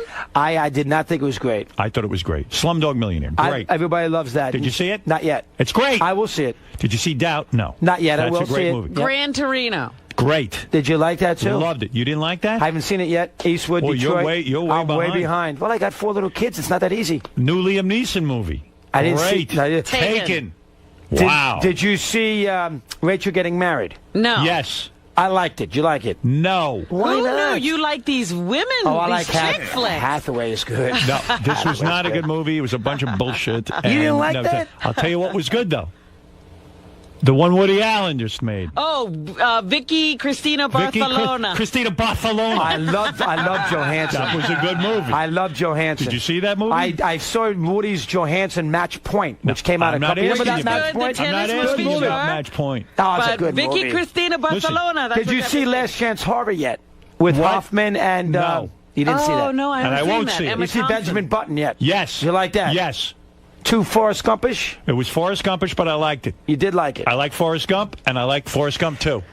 Well, this guy thought wasn't Rourke- retarded. I That was thought what was Rourke different. was great in The Wrestler. But I Because- thought the movie was a little too predictable at the end. And you know, the he best couldn't- one, the Best Actor award will go to Sean Penn for Milk. Did you see that? Not yet. I will. You were upset with a gay theme movie? No, no Are you problem afraid to see Sean Penn kiss another man? I heard Anal it was. fisting? I heard there's a couple themes in there you got to deal with, Yeah. but I have no problem with it. He's I heard he very was great. strong. You It's a see great Forrest movie. Nixon? Yes. Like that too. Fantastic. I hear he was the best. Langella did the best job of any actor. But no. Have Sean you Penn, seen it? Not yet, but I will see these. He only hears things. No, Yeah, he I hears love about movies. I love them. Love movies. Old time movies. I love that stuff. And the winner will be Sean Penn. The Best Actress will be Meryl Streep. That won't be Winslet. No, and It'll be she was great. Winslet. She Will was she great. get the supporting actress? Not no, she. Which one Winslet. is she nominated for? In the I Golden don't Globe, she got Winslet- both. Which one is she nominated for in the Winslet- Academy? The Reader. I For think. the reader. Oh, and did you is see that? Fantastic. You like that too? I loved it. It's a great year for movies. It is. Everything It's a else tremendous is in, year. I Everything thought else they- is in the dumper, but the movies Oh, are the movies movies are are great. great. Well, you look at Howard's on top of it. I'm impressed by I that. know about everything. Well, You got all my information. In bad times, people do turn to entertainment Escape. and sports. They escape. Art That's- sometimes excels during a bad time. Why do I yell? I don't know. All right, Ralph, we you're have on the microphones. It's not Mike. It's Chris. No, I said we have microphones. Oh. What's wrong with you? You call him Mike one more time. I'm not I asking you to said leave. we have microphones. He's Chris. He's We the have- one. He's the His winner. name is not He's the one. Mike is the loser. microphones. His name is Chris. Do we have Ralph on the phone? Ralph's on the phone. Go ahead, Ralph. Never been a big fan of Mike, Chris. What's his name? Chris. Jeez, thanks a lot. Yeah. But forget the sports. He's 100% right. That new Batman movie sucked. The best Batman is the original Adam West. He doesn't like any Batman. See, I don't like the comic strip stuff in the 20s, which is all these Batmans are based on. I like the TV series. No, with Batman, if you were a Burt real, Ward, that's if what I you like. were a real That was the comic book, best. if you were a real comic book fan, which I am, I grew up with comic books. Yeah. The thing that I waited for was that someone would make a serious movie about comics. In other words, not treat it like a joke. The original Batman series was not good. Yes, it was. Because they great. treated it like a joke. You're right. It wasn't I mean, Batman had a gut. No, he He didn't. had tits. I mean, Robin was They like... said silly things. the boom pow. Holy, yeah, the boom pow. Holy cow. What is so great about Spider-Man, the Hulk, all these movies, There's a realism. They treat it seriously, and they give it its due. And these are great stories and great characters, and I don't want jokes in my superhero movies. Yeah, but they're trying to make it, and I know it. They're trying to be serious with a superhero character, and to me that doesn't work. So, do you like any of the superhero movies? Did you like Iron Man? I did see Iron Man. I know. I saw the Hulk one. Did you like? You saw the which Incredible was pretty Hulk? good. Hulk was with good. Norton. He did nice. He's a good actor. He's good. The guy's a good actor. So what are you talking about? Well, I saw that with my kids, so that I see the Transformer stuff. Spider-Man, I liked. I liked the Spy. I liked Spider-Man too. I mean, you liked it. It was fantastic. What about Iron Man? Did you? I didn't see Iron Man yet. Did you see Iron Man? Yes, Shut up. Well, you go to a lot of movies, Howard. I love movies. You know, I could have been a great director. You know that. I am a great actor. Well, you're very Anyone creative. who saw my movie saw that. And you Private Parts. That's another thing. That was a hot movie. I got robbed that year. I should have won the Academy Award. You didn't even get nominated. No, I won the Blockbuster Newcomer Award. You were. Did you really? I did, and that was a very successful movie. And I beat out many major actors. Who were newcomers too? Who did I beat? Who was in that class? I don't want to say, Robin. You tell people. I don't even remember. Who played you in that? Me. He was in that by himself? You beat No, up we Brad were all Pitt. in it. You beat up Brad Pitt. Did you see the movie? I did beat Brad Pitt. Brad Pitt was a newcomer that year? Yeah, I think I forget what movie he was in. That was a very, very successful film. Not only was it successful financially, artistically, it was one of the best films ever made. Well, let's not go crazy. No, I'm telling you. Go back and watch it. Is that true, Robert? Just like The Godfather, there are classes on this film. Listen, why at do you NYU. think they still show my film on TV? Most films come and go on TV. Because you're such a big star. No, that's not the reason. It's a fantastic movie. And if I made another movie, that would be fantastic, too. Did you enjoy that more than all the other things that you've done? Yes. Yes, I did. Books and all that kind of stuff? That's right. Even this show. More than the show. But the show is every day. You can grind it out. You can create it. I got on that set. I lost my mind. First of all, they have French service. You know what that is? They got waiters walking around with gloves, white gloves on, geez, serving food.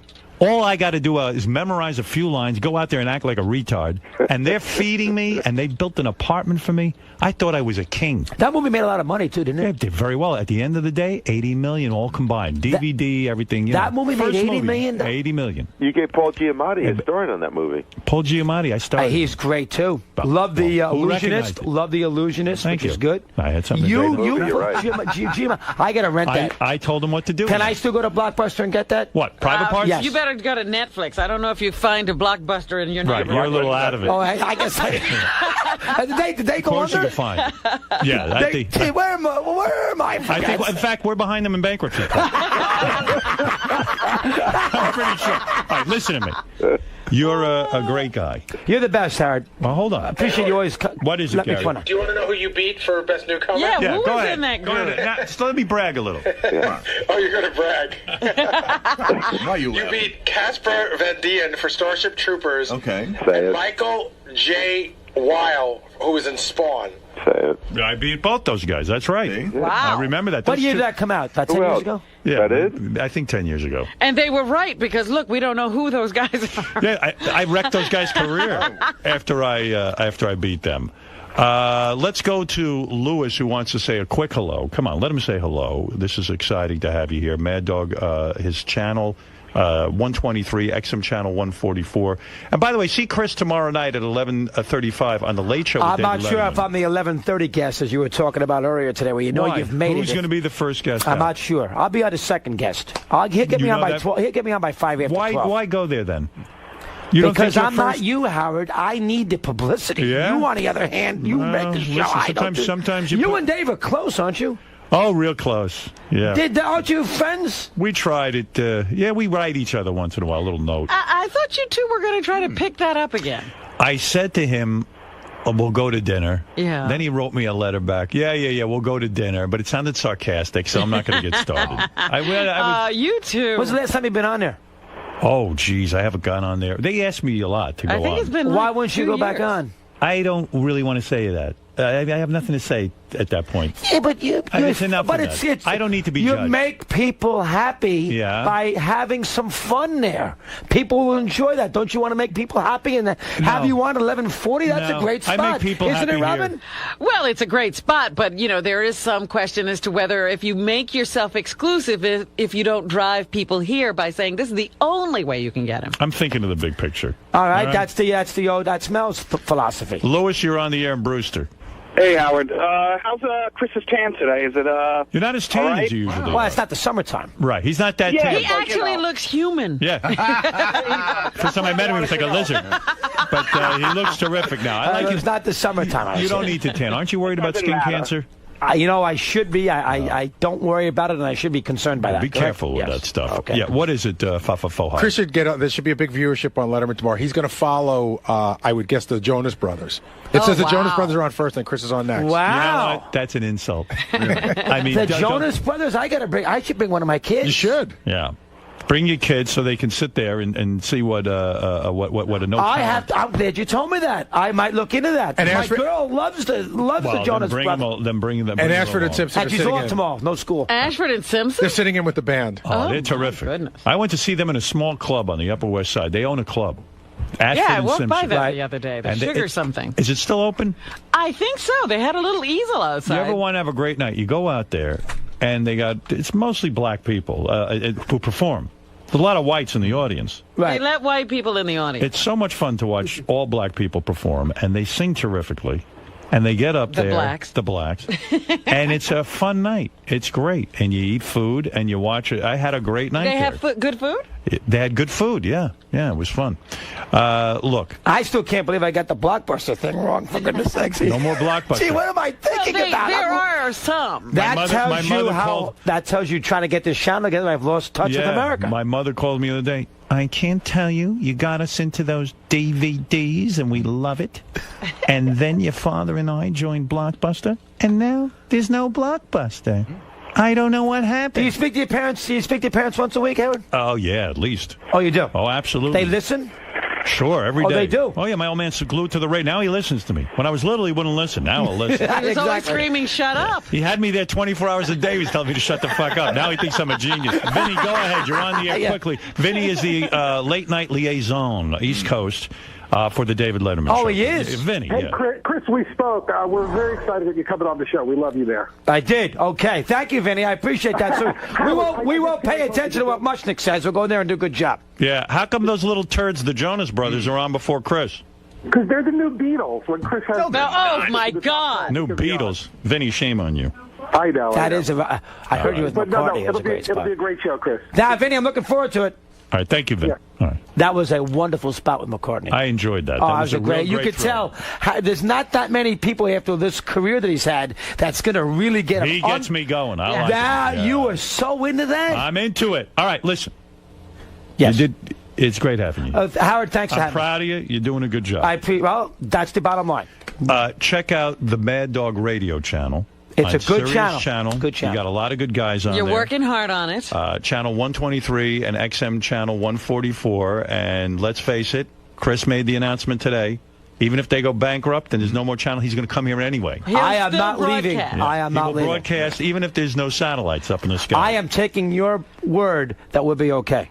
Howard, thanks come back and see us again. You're the best, Howard. I appreciate all the help. Thank you. And get Artie, get him. What am I going to do? What am I going to do? Tell him he's not John Belushi. I'm going to tell him that's good. And you think that'll do what?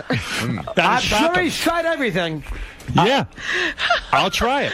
I mean, tomorrow I'm going to try it. The world's crumbling. Don't take it for granted. Success. Be grateful for your success. Howard, you're the best, pal. You are Wait, too. I wanted to ask Chris if he's being like a hands-on manager, like he has this Can't do channel. that. Gotta let your host do what they want to do. Right. Really? So it's just like you hire them, you believe in them, you let I them go. listen. If I see things, if I see a little mechanic that you don't love, you say something. But other than that, you let your guys do you get. Would you listen to what he has to say? I don't think you could avoid it when he's delivering it like that. I don't see him in a management role. Everybody says the same thing. Hey, Chris. Yes. You guys were all over the place today. Yeah, all over. It's a harder interview to do because the first time it was sort of a novice thing. He didn't know me that well, so he wants to get to know me. So it's a little bit more of a spontaneous anything goes thing. This one, we've already done the introduction. So this one, you got to do more of a radio interview. It's a little dicier, but still had a great time. I love going in there. You guys are comfortable? Yeah, very much so. I mean, I don't think there's any issues at all of us getting along. Plus, he likes this mic thing. He likes to play this mic angle, so it gives him something to chew on, have some fun with. Now, you said you were concerned about Artie. I think you read his book. I read the article in Rolling Stone. I want Artie to get healthy. This is ridiculous. Artie, life's too short. I know there's maybe some complications and issues I'm not aware of. They're paying you a ton of money to be funny 4 hours a day. Stop with the booze and everything else. Come in here and do a talk show. It's fun. You're not John Belushi. Yes, it is. Nice, man. It's like good work if you can get it. I love it when you've got a camera person and a woman holding a mic. It's great. Oh, we cover from all ends. It's unbelievable. So excited to be back there? I'm thrilled. Life is good. Life's good when you're Al Roker, right? Life's good if you're above ground. That's what. That's the deal, you know. That's what my grandmother always said. She's not in the obituary. She makes breakfast. Excellent. Unfortunately, she was in the obituaries a couple of years ago. But there you go. All right, Al. We'll see you in there. All right. I know that Al Roker is going to stop by later. Not much later, probably about 10 minutes. He's got a few minutes to come in and talk to us. I always like to talk to Al Roker, a guy who's successful on television. The kind of success you want, where you don't really have to be controversial and you just make a lot of money. How much do you think a guy that makes being on the Today Show doing the weather? It's got to be high six figures, I bet. Maybe even high seven. 6 figures? Al Roker or a regular guy? Al Roker. Al Roker. Oh, he's making big money. I bet he makes 7 figures a year. Wow. He's Al Roker. Al Roker. I'm going to ask him how much he makes and to go over his whole last 10-year tax returns and see what he's doing. I'm sure he's quite comfortable. The thing is that Al Roker's got, I would say he's probably making 7 figures, and guy doesn't appear to have any from Willard Scott. He's a big name in weather. I've checked a couple of sources. The rumor is he makes $1.5 million, but I think that's low. I don't know, $1.5 million, that's a lot of money, and then he gets to go out and do, because he's not a reporter, he can go out and do, like, the Family Feud thing and all that. That's probably why he does it. Yeah. He only has, what? The weatherman is not on that much. I wonder if he has any demons, I mean, like... He doesn't seem yeah, I mean, the food thing, he doesn't have exactly under control, because since he got that gastric bypass, he's gained back 30 pounds. That's got to be his biggest nightmare, that he's going to gain back the weight. What an awful thing that would be for, like, your psyche. You get that operation. And aren't weight gains usually a result of, like, some sort of emotional upheaval in your life? Randy Jackson on American Idol, who had the same operation, looks like he's gaining all his weight back. Yeah, because it doesn't fix that. Well, Fred points out that the weight is just a symptom of something else. Right. Don't look at the weight and say that's the demon. The demon is causing the weight gain. What is that? So what's the demon is what I'm asking. What's he got to eat for? What's his demon? He ain't hungry. I don't know. Yeah. And he's more than a weather guy too. He's like a personality, he's but I don't know, $1.5 million, that's a lot of money. You get jaded. That's a lot of fucking But that's money. network.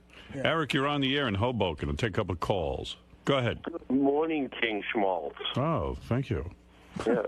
Did you go by the name King Schmaltz, or was that just the name of the show? No, that was the name of the show, but to be called King Schmaltz is a very big honor. Thank you. So, have you ever been with a girl, Howard, really hot and heavy into it? And, Artie, you can try to answer this question, too. Really hot and heavy into it, you got to get in, if you know what I mean. Right. And she says, listen, I have herpes. Right then? Right, yeah, I mean, she's doing the right thing. She's not keeping it quiet. Right, she's telling you the truth. Yeah, but my point is, like, you're almost at the point of, and then she goes, hold it. She could have brought that up at dinner. Well, that's very sweet of her, actually. But go ahead, what is your question? The question is, have you ever, said, fuck it, just, let me fuck her anyway? Without protection, you're saying? Did you fuck her with? Did you fuck her with protection or without? It doesn't matter. All right. Okay. Al Roker's here. Really? Because I know we only have a maybe few we'll minutes. ask him about this. It's here already? All right. I'll ask Al Roker if you'd like me to. Well, I had a chick who gave me. I got chlamydia once. And well, Al's thank here. you, Al. I don't know if you want to talk about your chlamydia. Whoa. Hey, Al. Good morning. Al, have you ever had chlamydia? No, I haven't. You haven't? Hey, good to see you. Al, you're just in time. I had chlamydia once. Artie was about to on the book. Oh, By the thanks, way. Al. Thank you very much. Sorry, sir. Al, we're talking about. Did you read Artie's book, or you just know about it? No, I read it. You read it? Yeah. Oh, wow. Thank you, Al. No wonder he's depressed. Yeah. I know. I thought, wow, there's the feel-bad book of the year. I think he's happy he's not me. When you read this, did you get depressed? Honestly, I mean, it's a depressing book, right? Actually, I was feeling a little bad before I read it, and then I thought, yeah, what the heck? Life's okay. Too fat to fish. We will push you over the edge. As long as I'm not dead, I'm doing better than this guy. Whatever your problems are, they're not as bad as his. You could put Dr. Phil off the air. Just, you know what? Read Artie's book, and everything's okay. Well, thank you, Al. Have you ever? He's a cure-all. Have you ever? You were just about to have sex with a woman. You're about to get inside of her. Uh-huh. Have you ever been in a position where the woman would turn to you? Yeah. And then say, "Look, I have an STD. I have herpes, or something like that." Has this ever happened? It has not. Me neither. No, I did get a little nervous. One had an easy pass, but other than that, it's no. It's better than a woman saying, "I have a penis." When you did you have? Well, we've all been there. Did you have a period of time in your career where you were, I'm going back now, before you were married, right? That you got to have a lot of fun because you're the weatherman on the Today Show. In other words, because you're the weatherman. No, it's not what you. That's people, not a sexy. They're not going. Oh, you are the weatherman. No, that's not true. Because any guy who has a high-profile job, and we just figured you're good for 7 figures. We figured about you're a millionaire, right? He laughs at you. It's 8 figures. No. You're mistaking me for Katie Couric. No. Are you not a millionaire? No. Is that true? Here, Al. I don't know. What's a millionaire? I don't know. Are you worth? Is your net your assets? I mean, let's take your house out of it. Okay. Could you get your hands on $1 million cash? Yeah, with a mask and a gun? No, I mean, come on. You wouldn't do that. Who knows? You read Artie's book and you think, what the heck? We read that you make $1.5 million a year, minimally. Now, maybe it's more, but this was old information. I have no idea. And that would make sense to me. That you make $1.5 million at least a year because you're on a network show that's very successful. You're very high profile. Right. It's $1 million contract. It's $1 a year for 1 million years. No, no. Look, I get paid very fairly by NBC. Right. And that's How often do you negotiate your contract? Every 5 years? Yeah, just about. Yeah. And do they when you sit down? What is the bargaining chip? I mean, do you have other offers from ABC and CBS? Is that the way it goes? I don't play those games. It's like, look, you want to do a deal? Let's do a deal. You never say to them, listen, I'm sure CBS has come to you at one point and said, we need a little magic from the Today Show. You've taken meetings, haven't you? No, I don't do that. You never took a meeting with... I had a meeting once with Mel Karmazin when he was at CBS, just to say hello. Right. But that's because I just found him an interesting guy. So the negotiation goes, hey, NBC says I'm not even in the room. I don't even go. No, but NBC says, here's what we're going to pay you, and you put up with it, or do you ever argue Things the go point? back and forth. They do. Sure. Okay. Come on. It's you a try to negotiation. get something. Of course. So a box of Ritz crackers, something. But women are attracted to a successful man, and I would imagine that just being on television, having a high-profile career, you get invited to a lot of things. You have your friends that are celebrities. I get invited. We don't go out that much. I mean, understood. But I'm talking about there had to be a period when of you time. Were single. But you got to remember, when I was single, I wasn't on the Today Show. Oh no? Yeah, I was doing local news. So. Was it a mind-blowing dream for you when Willard Scott? I mean, there was a point where Willard Scott looked like he'd be there for the next million years. When Willard Scott started to slow down, they started to determine that he wasn't as hot as he used to be. Actually, and this is a true story. Yeah. Willard was the one who decided he wanted to step back. Is he still alive? Yeah, he's on the Today Show twice a week. Is he? Yeah, he does 100. Yeah, I know. That's right. Yeah, you don't have. I'm here. We're the monitors. Why aren't you watching TV? We should be. Come on. But Willard is still around. Yeah, he does the 100-year-old birthdays. Twice a week. But it was a dream come true when you got that gig. That's the gig of a lifetime. Oh yeah. I mean, look, when I got to New York, and you remember because we had WNBC and Robin. When I got to do weekends at WNBC. I thought, you know what? This is the greatest. Maybe Frank Field might leave in 4 or 5 years, and I might get, the early show during the week. So. God's honest truth, the Today Show wasn't even on my radar. Right. You didn't say, oh, this is my ambition. Yeah, please. You were just happy to... I was so thrilled. The first time, because I don't know if you remember Live at 5, Don Pardo would be there, doing the announcing. Yeah. And the first time he said, Al Roker with the win. I thought, this is it. How did you get that job? I mean, was your ambition to be a newsman? No, my ambition, to be perfectly honest, I did not plan to be on TV. I really didn't. I was going to be a producer or a director, something like that, a writer. And at the end of my sophomore year in college at SUNY Oswego, they were looking for a weekend weatherman, and my department chairman, who had told me I had, God's honest truth, I had the perfect face for radio, put me up for a job doing weekend weather at WHEN in Syracuse, New York. That's a TV station? It's a TV station. You were a sophomore in college. At the end of my sophomore year. And a professor says to you, go try out for this job as a weatherman. I did a tape at school. He took it down for me because he worked part-time at the station. That's a miracle. I mean, how many guys a sophomore in college get any kind of job? And you didn't stay in touch with that guy? Unfortunately, he passed away last year, just about a month, right around the same time my mom passed. And he was just this guy, Lou O'Donnell, Dr. Lou O'Donnell. If it wasn't for him, you might never have even thought to do this. Not even. It wouldn't have even been on my radar. And you went down there and you passed the audition right away. Did the audition. The guy gave me the job. I was making $10 a newscast on the weekend. Were you awful? You were the newscaster. I was the weatherman. I was the weatherman. Were you awful at it? I wasn't good. Did you have an affect? Were you like trying to find? I know I was horrible on the air. I was kind of like just kind of doing funny stuff, but not nervous. Yeah, I was nervous in the beginning, but after a while, I mean, I think it's like one of the things is you forget after a while you're on TV or you're on radio. Right. You're just you. Yeah, but that happened rather rapidly. Look, me was at that time a 19-year-old college sophomore, so how good could that be? So when you did this, you said, hey, maybe I can make a career out of this? Well, you know what? I was thinking I'm going to do this until I can get a real job directing or doing something like that. Right. And then I got a job in Washington, D.C., which is where I right out of Syracuse. Yeah, you sent the tape? 6 months after I graduated. A guy, one of my competitors, sent the tape to a friend to get me out of the market. Wow. Oh, wow, that's great. Which was nice. I was like, hey, I wasn't even looking for a job. Were you that popular? In other words, had you really caught on with people? Yeah, but I was in Syracuse, But you were still in college, right? So when you showed up... Yeah, I graduated... You showed up at sophomore year in college, and you're now the local weather guy who's a big deal...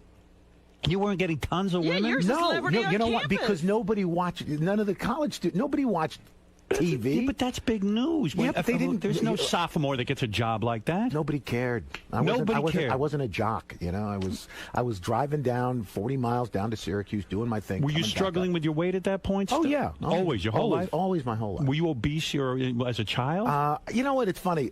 What you think of as obese, you always have this idea of what you are, right. And then I look at the pictures. And, well, geez, I wasn't that fat. But you thought you were. But I thought I was. And it almost leads to you getting fatter because you go, I'm just fat. What the hell? I'm fat. And were you so it was kind of like you? Did you have a giant afro at some point? I never had a giant afro. I mean, in college I had a little bit of an afro, but my hair was already starting to recede. I see. Yeah. And then you shaved your head. I just, cut it down. I mean, when your hair went, were you devastated, or you didn't care? You look good bald. It doesn't make a difference to you. Who cares? I'm a black guy. We all look good bald. Were you ever a black radical? Right? Did you ever join the Black Panther Party? That's what I say. That's what Artie said. You're such a radical? Yeah. Were you ever radical? Did you ever have the glove, the fist, nothing? No. Never got into any of that. I mean, look, I didn't have enough hair to even put the pick in the back. You had a bigger afro than I did. I had a red, black, and green afro pick. There you go. I was way on top. That folding one? The folding. Yes, I used it as a weapon. So because I'm sure there were a lot of pick fights in Long Island. Oh yes. Well, actually, where I grew up, there were people would use those as Oh, that's great. On Long Island, where I grew up, everybody had an afro pick. Fight. You never heard of a pick fight? Heard that. In school, my school, I went to Roosevelt, which is an all-black school. Yes. We had afro picks, and people would actually use them as weapons. They would gore each other with afro picks. There was nothing wrong with that. It was perfectly acceptable. People were coming into the emergency room with these little 8-pronged stab We got another wounds. pick stabbing coming in. It seems like a perfect life. I mean, do you have any demons? We were discussing. So when you were eating a lot, yeah, There has to be a demon behind that. There has to be something that really troubled you. Did you ever go into therapy to find out what that was? No, before you have the gastric bypass, you actually have to have some sort of counseling. Therapy? Right, Counseling, yeah. So to make sure you're not crazy. Right. And they must have lightened up on that. Yeah, they really did. They just, she went out for a burger, while they want to make sure that your expectations aren't too high, or that you're just not going to undermine the surgery. No, and now they want to make sure you are crazy. Yeah, that's right. Because who else is going to? Only a crazy person going to have somebody actually come in and rearrange your insides. It is nutty, right? It's crazy, But you were in dire straits. Yeah, look, I've struggled with this my entire life, and at a certain point, it becomes this.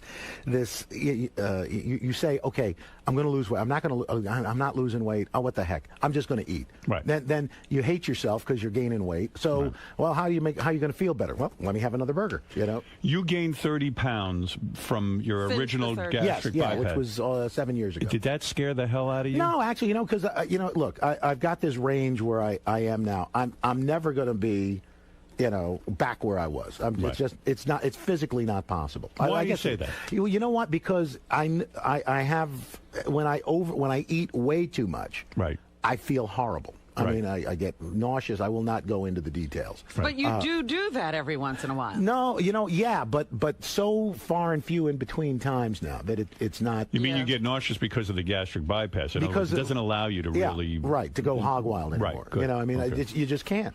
So when you gain back to 30 pounds, you start to have nightmares. Oh my God, I'm going to return. No, because it's not like it all. I woke up one morning and it was like, oh, hey, where'd that come from? Right.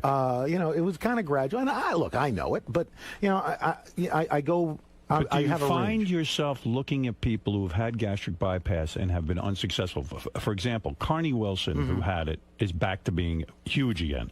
But she didn't have babies, okay? Yeah. Okay. Randy Jackson, American Idol. I watched that show. He is getting heavy again. I mean, he's getting really heavy again. I haven't seen it. I think he is. Am I wrong, Robin? I don't watch the show, but I have noticed him from time to time, and I think he has put on some weight. But which is actually common. natural. It's okay. common. It's not I unusual. think he's gaining a lot of weight. That's the scary part of What's this. the statistic, maybe Al? you know what? I don't know. It should be pretty high of recidivism. Well, look, it's less than if you don't have it done, but it's still there's a recidivism. So I get the feeling you never had the wild sexual years. Part of becoming famous and being successful like you are, you never had the orgy scene. You never had two girls at one time. No. Do you feel like you missed out on something? No, because I don't multitask well. Are you not that sexual? I can't. No, I have no drive. You told me you never watch porn. Was that because you want to keep your image squeaky clean? No, I just I always am worried that somebody's going to, oh, look, here's his rental records. Here he's watching porn. What would be so wrong with you? Nothing with wrong. Al Roker admitting nothing wrong porn? with it. I would rather see a good comedy than bad porn. Yeah.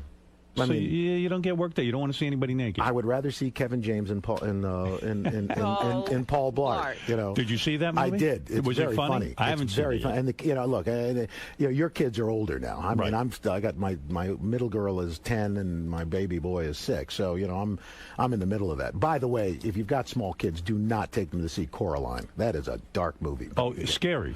Woo! A lot of these cartoons are scary. Were the kids scared when they saw that? My older one wasn't, but my younger boy was. It's scary. Yeah, it's a frightening movie. Wow. And now, I can't believe I'm on Howard Stern talking about Coraline. But what is it? That's a tough thing. Now because you're successful and rich, do you live mostly in a white neighborhood or a black neighborhood? I live in a Filipino neighborhood. No, the reason I ask that is it hard for your kids who are black to meet other black kids? Actually, they go to a private school here on the east side, but that has a very, very diverse population. In that, my daughter's class, the kids, about 40% of the kids are non-white. There is some diversity at the top now, Howard. Is there? Yes, a little bit. Yeah. A little bit. But that's an issue for you, right? You don't want your kids to feel like they're the one black kid in the sea of white and the faces. good news is they're not. There are more kids. There are more kids of color in her school than there are in the public school in our district. Right. So better get her in that public school. Yeah. They need help. That's right. So, Al, you went ahead and you made another one of these DEA type shows. Yes. Al has a successful series going. He's branching out. Yes. He can't just do the weather. He always wanted to be a producer anyway. And first of all, I should mention you were the host of the Celebrity Family Feud, which I'm very jealous of. I would like that job. Oh, it's a great gig. I would play it straight. I would just go on there. You'd be good on that. I would, but people are afraid of me. You see, it would be very hard to get. But you have celebrity. to take a chance. You had Kathy Lee Gifford's family. Yes, we did. And who did they bring? Cody, Cassidy, Frank. How old is Frank now? Oh Frank is 700 years old. About 76, I think. Wow. And he was able to keep it together. Great. He was fun. You like Kathy Lee? I do. I find her amusing. Well, you guys are working together. Yeah, now she's on the fourth hour of the Today Show. Well, you're not working with her though. No, I see her in the makeup room. Is she not doing well with the ratings? No, actually, the show's doing fine. I thought I read that it was not doing. No, well. it's doing fine. It's doing okay. Yeah, they'll keep Kathy Lee. Oh, there. absolutely. I watch it sometimes. They have to learn to ask a few questions once in a while and stop with all the shtick. Well, it's evolving. Is it? It's evolving. All right.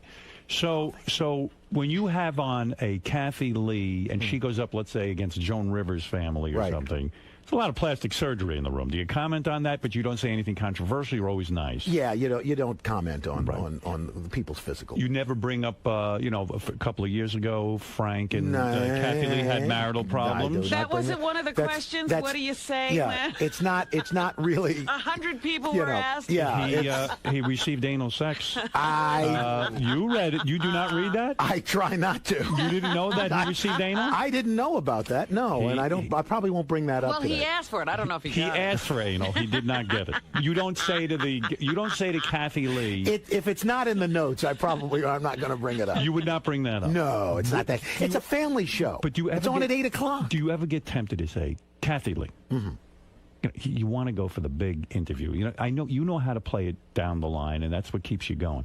But the fact of the matter, don't you just say, Kathy, how'd you feel when Frank wanted the anal? I mean, do you ever try to slip one of them? Did you finally no give pun in intended. And give Do you see why my career gets sabotaged? Because I can't resist those questions. He would be asking that on Family Feud. Yeah, I would. And they're thinking, okay, we're not going to use this episode.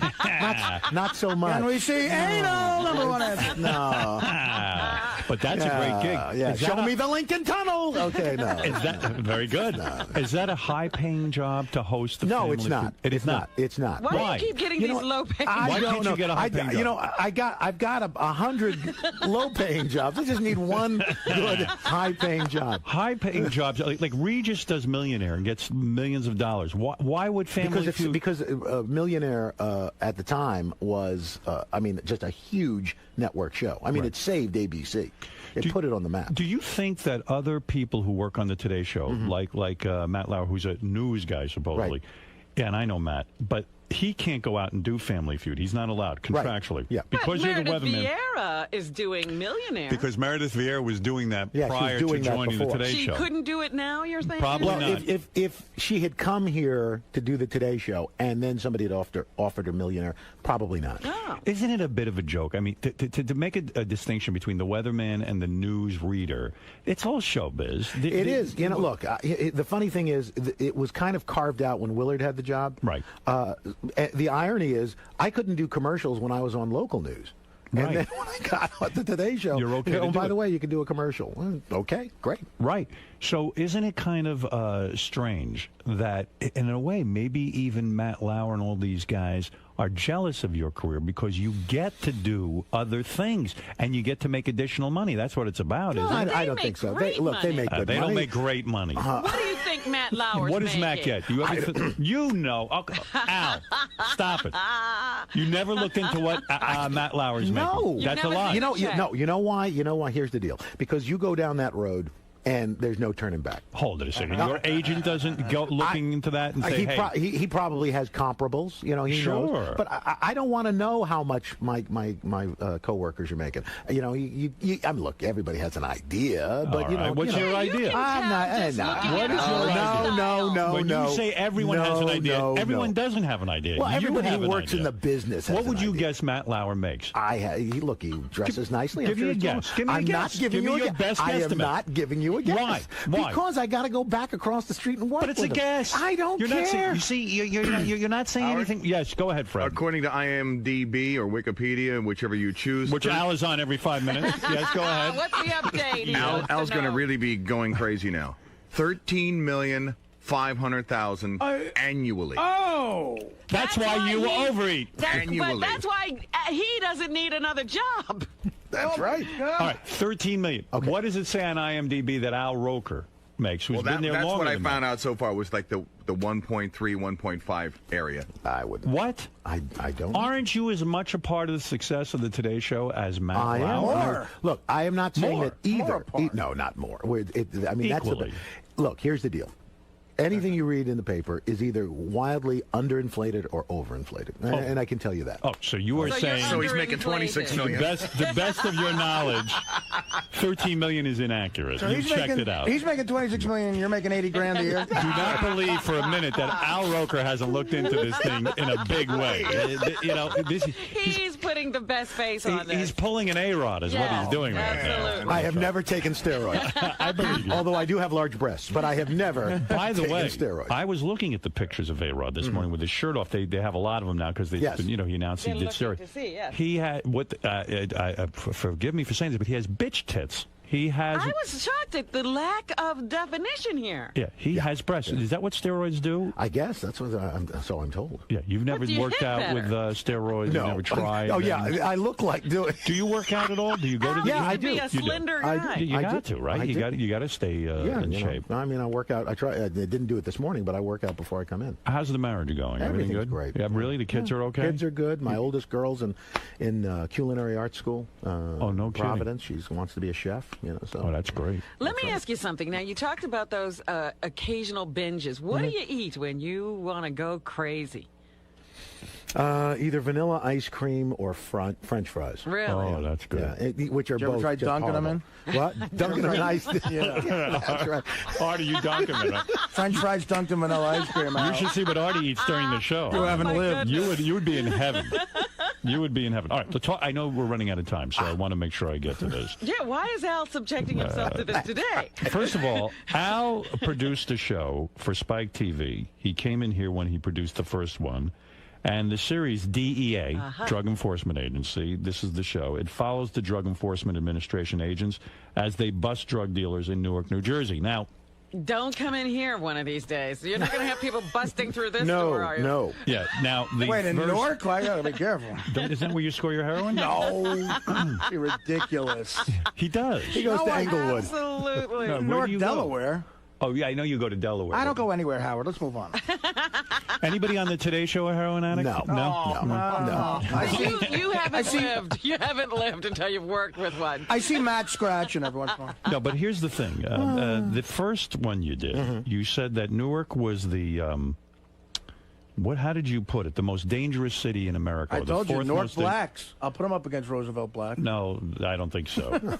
One of the most dangerous cities in America. You called it that. Right. And when you called it that, you got into some trouble. Newark didn't like that. It was a promo. Okay. So you had nothing to do. I didn't write the promo. That said, we amended the promo because, look, the city of Newark has had a tremendous turnaround, and part of that turnaround has been the fight. People turn around and leave.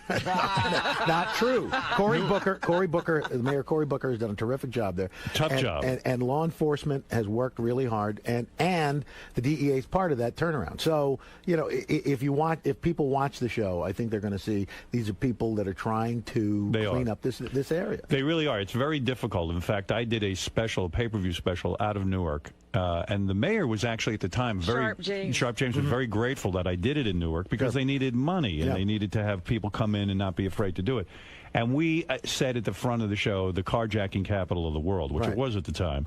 And oh, God, you couldn't park anywhere near there. People went berserk. I said, look, it's the truth. It's a war zone. Newark's tough. Remember what used to happen at the airport? You'd go, leave your car, and then you'd come back and take a cab home. Yeah, well, that's true. So, if you're trying to get rid of a car, at the time, it was a great place. So you weren't saying anything wrong, but it kind of undermined the spirit of the people of Newark. It did, and so we changed it. And you know what? God bless. There's one safe section in Newark, the Ironbound down X section, because that's where I used to go when I was a longshoreman to eat lunch. all the paisans still take care of you over there. That's why. Well, who knows? What is it, Gary? Just looking, I didn't realize Al. I'm looking at this thing for Al Roker Entertainment. He produces like 50 shows. Is that right, Al? Yeah, I'm looking. Got 50 shows. These now? First of all, not all at the same 50 time. shows. Not all at the same time. Like Dick Clark. Okay, look at this. First of all, he's got about 17 shows on the Food Network. All right, that's good. Bahama Reunion, Big Bad Barbecue Show. All that stuff. I used to feel bad for you on that barbecue show because I know Al was struggling with his weight. Sure. And you had the operation. Yep. And I tune in the barbecue show, and you're tasting everything. And that barbecue is very fattening. Actually, the barbecue is not fattening. What is fattening? It's the sides that kill you. And the sauces. Yeah, but for example, like the way I like my ribs, it's a dry rub. There's, and most of the fat is rendered off in the slow cooking process. Yeah, I do the dry rub too. Yeah. That's good. Yeah. Yeah, but you would feel bad for Al now when he was all over the Food Channel and he'd had the operation. Well, that was like porno for Al. Yeah, that's my porno. You know what? Does Al produce the Porn Olympics? Is that one of the shows? No, but he did. He did his sports show. He did the Whoopi Goldberg biography for A&E. The Lingerie Bowl. Are you good friends with Whoopi? I like Whoopi. Yeah. Here's one of my personal favorites for a lifetime: Intimate Portrait, Judge Judy. She produced that. No kidding. Yeah. An intimate portrait. Yes. What did you learn? It was very intimate. Did you learn anything? I had sex with her. I'm very intimate. You did have sex with her. I did. I knew you did. I did. And she did not have herpes or anything. No, she was great. When you had Family Feud and you had this Kim Kardashian on, is she really a celebrity? I guess she is, huh? Yeah. I mean, people were asking me, what was she like? What was she like? So, I mean, I didn't even know her. Find yourself attracted to her at all? She was a very attractive woman. Big buttocks? Actually, not as big as Ice-T's wife. Oh, yes. Coco. Oh, Ice-T and the family were on, they were too, on. yeah. Coco was like a cartoon character. Yes, She's right, like Jessica Rabbit come to life. You can see. I've seen her from down the block in the neighborhood. You can see her from like 100 yards It's away. amazing. The shockwaves from when her buttocks moves. Amazing. Hey, Howard, there's just a couple other shows. Did you have Dog the Bounty Hunter on Family Feud? No. Yes, we did. We did. Were you offended by him? He did say something racist. Did you work that out with him? Look, you know what? I said everybody's worth a second chance. Was the black daughter-in-law in the family? When she was not at that moment. That would have been a good family. That would have been a great family. That's hot. Yeah, we put cameras in the dressing room to see what happened. I'd like to see that one. Oh, you got to bring them back. Yeah. Go ahead, Gary. Here's another one I love. For E! Entertainment, he did Uncovered, The Hidden Lives of Miss USA.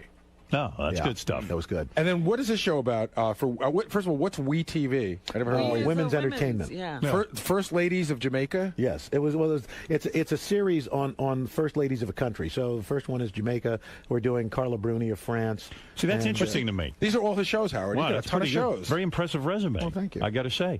So the DEA show, which is the one you're here, the first one did very, very well. It did. It did. Good enough that now they've turned it into a regular thing? Well, this is the second season. We're hoping after this airs, and all your listeners are watching tonight and goes through the roof, and we do season 3. You go back into Newark? We may go to another city. It depends. Right, but tonight is Newark? Tonight's Newark. The next 9 episodes, we're in northern New Jersey. And you will be sitting with the DEA, and they will go and bust people. They bust people. They get people to flip, to give up the person above them. Right. And that's how they work up the ladder. That's always interesting. Yeah, and these two agents who run these groups, what's interesting is they've known each other since they were in first grade. You know, they're like childhood buddies. Do you think the other agents get jealous that they get to be celebrities and the other ones don't? You know, here's the thing. We go into an office and we basically ask who wants to be on and who doesn't. So the ones who did you get trampled at first when you first asked that question? No, because we had to kind of convince most of them to be on. I don't think anybody really wanted to be on. Does this compromise their ability to actually do the job? No, because we're not showing anything that isn't kind of public knowledge. You know, any investigative techniques. Any undercover agents' identities are concealed. Confidential informants' identities are concealed. You know, we really work very hard at that's a lot to put together. And the DEA takes a look at it before we send it out. How long does it take you? You probably shoot hundreds of hours. 100 hours for every hour you see. Wow. Wow. How long does it take to edit that thing? We've got like 4 or 5 editors working on every episode. 4 or 5 editors, and it must take forever to make a story out of that and to chop it down. Well, we've got terrific. The guy who was here last time, Russell Muth, and we got a guy, Alex Eastberg, who's running, who kind of is the story editor, right. And Jeff Sells, who's a great field producer. You know, so they're all in there crafting this thing, and then we've got these great editors who are all putting it together. We're actually editing it in Los Angeles. So they're basically seeing what's going on, and they're sort of crafting the story in their head, and then the editors have to. You never appear on the show. We'll never see Al Roker pushing a perp to to the ground and cuffing him? Yeah, that'd be great. I would love to see you. I know you would. By the way, the DEA wants to, if you want to, you can go on a ride-along. No kidding. Oh, my God. You don't want to do that, Howard. Why would I do that? Why wouldn't you do that? How great would it be if you arrest me? You've been in a pick fight in Roosevelt, Long Island. No, let me tell you something. Oh, my I'm looking to avoid conflict. I could only You're see looking to avoid conflict. Yes, I could see things going horribly wrong, sitting, like I could see getting killed. Right, These guys, come on. It'll be great. You put on the DEA vest. Come on. Come on, are you crazy? I'll go with you. It'll be great. Hey, can I go out? Will they No. take me? No, come on. They'll bust you. No, I want to, It's ridiculous. You should combine shows in the middle of a bus to a dry rub or something. Well, look, what do I know? Cooking and cops show. Okay. Bust out a barbecue. Let me tell you something, Al Roker. I always like seeing you. I like to hear about these successful people like you who go ahead, they produce shows, they're doing the weather, they're doing it all. I like to hear about your weight loss, your weight gain. I like for some reason I'm very, very fascinated by all this. Al's one of those guys that when you see is what you get. Like everyone, my mother and everybody, the few times Al's been in here, they say he seems like such a great guy on TV. What's he like? And I go, he's a great guy. Yeah. He's like, well, but how do we know he's a great guy? I think he's genuine. An SOB. That's well, have you ever done anything wrong? Look, here's the thing. Like for example, this whole Christian Bale thing. Right. You know what? Not that I'm condoning it or anything like that, but you don't know. It was all taken out of context. From what I understand, this guy had screwed up a number of times, right? And he finally snapped. Was it right? No, but no. I mean, Do you ever have a breakdown like that, a meltdown? I wouldn't go that far, but I've lost it. You yelled at people? Oh gosh, yes. When are we going to hear that? I was going to say, can somebody get us the footage? No, I mean, did you ever hit Deborah, your wife? No. Oh, no. No. She smacked me around a little bit. I think she can take it. Yeah, please. She's got thick arms. She really Do you does. think 10 years from now we'll find out you had a secret family, like a second family? No. That guy from CBS, Charles Carroll. You think that'll ever happen? No. He was on the road too. No, look, I feel there's got to be a demon. Here's the deal. I had to have IVF. I had to use IVF for my two kids, so it's, and my other daughter. Did you adopted. really? Yeah. You were not able to conceive a child through your sperm? What is going on? Who knows? Slow swimmers. What the heck? Did you go to a fertility specialist? No, we just talked to them and convinced them to get going a little better. You got them a swimming coach. You've just revealed something here. Yeah. Your children were conceived. This is nothing. It's nothing. No, I wrote about it in my first book. Don't Make Me Stop This Car. No, you didn't adopt kids. Well, my oldest girl is adopted. Oh, you adopted your first child. Yeah. And then Nikki and Leela were conceived. Does by your IVF. adopted child feel less loved by you than the other two? In other words, doesn't she have an issue where she goes, "Oh, you love them better"? Whenever she fights with you, she goes, "You love them better. They're your real children." No, she finds them annoying just because they're little brother and sister. Did she ever say to you, "I want to go find my real mother and father, my biological"? I don't want to. I don't. That's her. That's her thing. That's her thing. Would that offend you? No, not at all. If she wanted to, I would do whatever I could to help her do it. I would be like, you ungrateful. No. You know what? Look, I'm the oldest of 6, and 3 of my brothers and sisters are adopted. And you know what? So you're used to this. It's not a big deal. What if she goes to look for her biological father and finds out I am her biological father? Would that upset you? No, actually, it would vaguely make a lot of sense. It would. She's been behaving like me. A lot of sense. Oh my God. So the other 2 children, you decided to go to a fertility specialist. Yes. So when you went there, were you nervous? I know they make you masturbate into a cup. Is that correct? Actually, it's a thermos for me. Into a thermos. Yeah. All right. Nice. Bragging. Were you nervous when here you are, Al Roker, you're a famous guy? Here's I can cut to the chase for you. My biggest nervous part is it wasn't going to work. But wait a second. No, you go to the doctor, right? And now you have to masturbate. So you did look at pornography because they put in the room, did they not? Magazines. Yeah, but you know what? I can't. I'm not good at doing 2 things at once. I don't believe that. So I know. You're a guy. I'm telling you, I did not know. You mean you closed your eyes and imagined something? In other words, you used your own imagination. Exactly. You're a creative guy. That's right. And was there pressure? Because there's somebody standing outside the door. Right. Saying, "Where's that cup?" They give you an hour. Really? Yeah. But how long did you stay in the room? Given my predilection, it was only about 30 seconds. Is that true? No, you were able to come that fast, even being with a nurse standing. I don't know. It was counting. Does your wife go with you? Does she say, "I'll help you out. I'll use my hand"? No. Because you would want her to create. Sometimes it's a pain in the ass. It's make more pressure. You can do it faster yourself. I know for me, I can get it done. You're in a foreign environment, very clinical. But wouldn't you want your wife? Sexy. In other words, like if you're looking at porn, it's weird that someone else, another woman, created that orgasm. But Al, wait a second. Yes. I got to understand this. I've never gone and given a sperm donation, so to speak. You go there, they have to analyze the sperm. Before they even do anything, they got to find out, gee, do you have enough What's sperm? Going on? Okay, What's happening? right. You go in. They say to you, Mr. Roker. Yes. Do you worry that there might be a camera or something like these people want a picture of a famous person masturbating? I wasn't until now. I'm saying. Now I'm thinking maybe there's some video somewhere. Could you imagine? Thanks a lot. And you did not feel the least bit inhibited. No. Being Al Roker, masturbating. You trusted the and doctor when you walk out, I'm being serious now because I think a lot of guys would be afraid to do this. Dropping loads. Right. When you take the little cup. When you take is it a cup? Yeah, it's a cup. You walk out and you hand it to the woman and say, Here you go. Wow. It's in a bag. You put it in a paper bag. You have your name on it, and here you go. And it stays good? Well, what do they got to do with they're it? taking it right across the hall. They analyze it. They refrigerate and when it. they analyzed it, what did they say? You don't have a lot of sperm? No, they say it's there. It's just low motility. They don't swim very well. Oh, wow. You actually have a disability in a sense. As it were. Wow. Well, remember, Al Campana said we couldn't swim, so. No, but you're don't listen to him. Or think. So then they bring your wife in. They inject her with the sperm. Well, no. It's in a test It's in a they inject the dish. sperm into an embryo and into an egg that they've harvested. Boom. And then they implant. Fertilize it, make sure it's viable, and then they implant it into Deborah. Right. Wow. Yeah. That's a lot of work. It is. Has there ever been mistakes where they Plus, I had to give her hormone shots. It was crazy. Wow. Yeah. Have there ever been mistakes where like a Chinese kid comes out like Sure. they actually... Yeah, there was a famous one. Remember the black and white kid? Had a black and a white kid. Yeah. Were you nervous about that at all? I was hoping that there would be a mistake so that maybe so that the kids would have a better shot at looking good. Wow. What about? I didn't know that you were that you had masturbated in a doctor's office. There you go.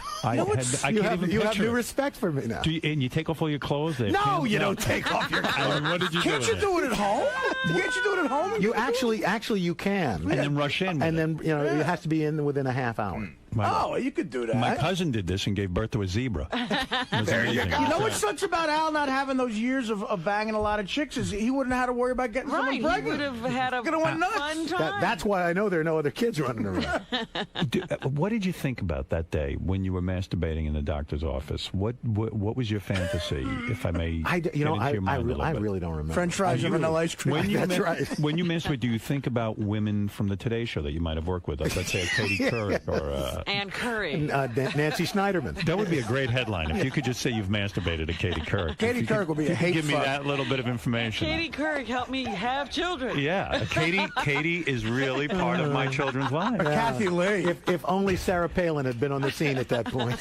Did you find her attractive, Sarah? Yeah, she was very attractive. Me too. I kind of got off on that myself. Yeah, please. When you think about when you're doing this, now that I know that you are a masturbator, chronic masturbator, when you're doing this, something. Do you think about a woman you've been with, or do you think about a woman that you would like to be with? I think it depends on the day. The day that you were conceiving, I don't remember. You don't remember who you're thinking about? I don't remember what I had for breakfast yesterday. I think you do remember. I do not. And I think you looked at porn. What do you think of that? In the doctor's office. Yeah. I'm telling you, I did not. What magazines were in there? I didn't even Jugs? First, here's the thing. Here's the thing. Right. I thought, do I really want to pick this magazine up in this room? Ooh, good point. Where people have been You're right. No, and in fact, to Artie's point, with Leela, it was in the room. With Nikki, I was at home. Right. Oh, okay. That's good. That's good. All right. So use your own porn. Listen, you got to watch Al Roker. The man has come clean. He admits masturbating. Listen to what he admitted to today. He masturbates. Mm-hmm. He thinks about dirty, filthy scenarios with various people, been with and not been with. That I worked with. That you work with. And he doesn't have Michael Phelps in his balls. Right. Matt Lauer, he thinks swimmers, about. Yeah. No, you would never be gay, would you? At all? Hey, it depends. It depends, really. You're You open would to never it. be gay. Are you open to being gay? It depends on the person. Right. You've had homosexual. I have not, but he's just Are a you nice attracted guy. to Matt? I never say never. Are you attracted to Matt Lauer? He is a sweet piece of man candy. All right. Well, there you go. That's very honest of you. A lot of guys are uptight about that. Did you cover President Obama's? I did. You did. Did you get to meet with him? Did you go to Washington? I went to Washington. We were down. In fact, I got the first comment from the president. What did you? Walking What did down he the say? parade, I said, "How you feeling, Mr. President?" He said, "It's warm." Is that what Gave he me said? a thumbs up. There you go. Yeah, I mean, it was a great moment, right? It was spectacular. Yeah, I think a lot of people are very hopeful now, and I tell you, it's exciting. It is. It is. Al Roker's DEA on Spike TV. Yes, this sir. is going to be a big show for Al. In other words, this is the sophomore test, they call it. Yes. Yeah, the first one was successful, but will people Can come you back and watch the repeat? second Boom. one? Can There's you a repeat? lot of That's pressure it. on them for this. Al Roker, Come on DEA. a ride along. Come on. Can he do it at noon? Yeah. Yes. Yeah. Yeah, I can't go at night. I got to go to bed. You know what time do you go to bed? What time do you got to be at the Today Show? Let me find out your schedule. I get to the Today Show at about 5:45. 5:45. Yeah. I go to bed about 9:30, 10 o'clock. You do? All right. Yeah. Okay. Get up at 3:30, do the thing. Sounds great. Boom, out. And then what do you do the rest of the day? I swing by, get some fries and some ice cream. And then you masturbate. Make children. That's right. Al Roker's DEA premiere. Did you tell the kids that that's how they were conceived? Yeah, they know. Do you think that bothers them? No, they've met the doctor. They did? Yeah. But they really haven't pictured what their father had to do. No. Well, they're 10 and 6, for God's sake. Come on. Wait till they grow up and they go, Dad, where did you do this? Yeah. You only have to do it the once or a couple of times you have to masturbate? I think it was once. When they get older, will you show them the room where they were conceived? No. You will not. All right, okay. Al Roker, everyone, we're going to take a break. We'll be back right after these words. Al. Yes. So you come on for DEA and you end up talking about jerking off into a thermos. Well, I wouldn't quite put it that way, but this way. Oh, what's that, Al? I wouldn't quite put it that way, but a little inelegantly, less elegantly put. But yes, I guess that would be the crux of the matter. So how'd it go in there? Good. Yeah. Look, I love talking to Howard. You always have a good time coming on. Always right? good. Beats a poke in the eye with a sharp stick. Hi, this is Richard Christie, inviting you to watch my new television show, Howard TV's Interview with a Porn Star. I was very promiscuous. On the show, I interview some of the most talented and beautiful women in the adult film business. When I was about 18, I met up with Ron Jeremy. You and I both know that not all artists work with oils, watercolors, or clay. No, sometimes they work with vibrators, dildos, or rubber fists. Did you write all that yourself? Howard TV's Interview with a Porn Star. New episodes premiere every week, only on Howard TV On Demand. It turns me on knowing that I'm turning on other people. Norm MacDonald, and I'm going to go see Howard Stern and talk to him on the radio. What's going on, man? Anything new? Just what I told you. I just fucking told you. So you just here to hang out? No, I told you word for. You have it on tape. Why are you asking me? So you're here to talk to Howard? I'm here to. What did I say? Anything in particular, though? No. No. I never think more than about 5 seconds ahead of time. Keep us on our toes. It should be good. I don't know. It might not be. We'll find out. He'll be fine. All right, thanks, man. Norm MacDonald here, the comedian. Used to be on Saturday Night Live. Norm was just making me laugh. He was telling me, he said something that's so true. What did he say? He just did stand-up down in Florida. Right. Like, in Florida is such a different world with people. Like, there's a lot of creepy people in Florida, like swingers, you know? Right. And he, what? like, after you do a stand-up gig, people from the audience will come up to you, like an overly tan, like, guy with a bunch of jewelry on, and they'll say, "Hey, man, I come back to my apartment." Is Artie telling my story? Yes, he is. Dad, you want to tell it? You tell it. Yeah, why don't you let Norm? Norm's here, but Norm fucking can't bring 3 speak. stories, and then Artie will tell one. I'm like, what? Yeah, that's pretty How good. the fuck did that work Yeah, out? why do we need you? What Just the tell your fuck? stories to Norm, Artie. what happened in Florida? Why is doing stand-up? Yeah, that wasn't a story I brought. I was just telling him. Why is doing stand-up in Florida? What is Artie talking about? No, because in Florida, where I just was, they have people that, I don't know what the fuck they do, but everybody got money. I guess, like, they had coke for years, like, like thousands of pounds of coke, and I don't know if guys still do it or I don't know what the fuck. Yeah, there is a lot of coke there, but you're right. People are rich. People are rich, and you don't know why. Like they're just in your face. With so money. a guy picks me up. He's a limo driver, and he's like, fucking guy goes, yeah. He goes, I can take you any place, man. Anything you want. I go, what? He goes, anything you want. He goes, I got my wife. I go, your wife? Like, I thought he was talking about like drugs or something. He starts with his wife. He could take you to his wife. He's got his wife. Says I can get anything I want, and then he goes, my wife. Don't you want his wife? Was he offering you his wife? I don't fucking know. But it wasn't. It was all weekend long. I just meet 4 or 5 guys, and they go, hey, so this is the wife, and this is the other wife, and how about the 8 of us? Oh, yeah? Well, they wouldn't say it right out, but you kind of go, what are you talking about? Why these guys are trying to deal you their wives? No, they all want to swing. No, you they don't know what the fuck. You don't really know what the fuck's going on. 'Cause they don't come right out and say they want to fuck you. Well, why does everyone want to swing with you, do you think? I mean, not me, anyone. No, anyone. they ask. I've gone deeper into the conversation than Norm did with these people because it's fascinating and I wanted drugs.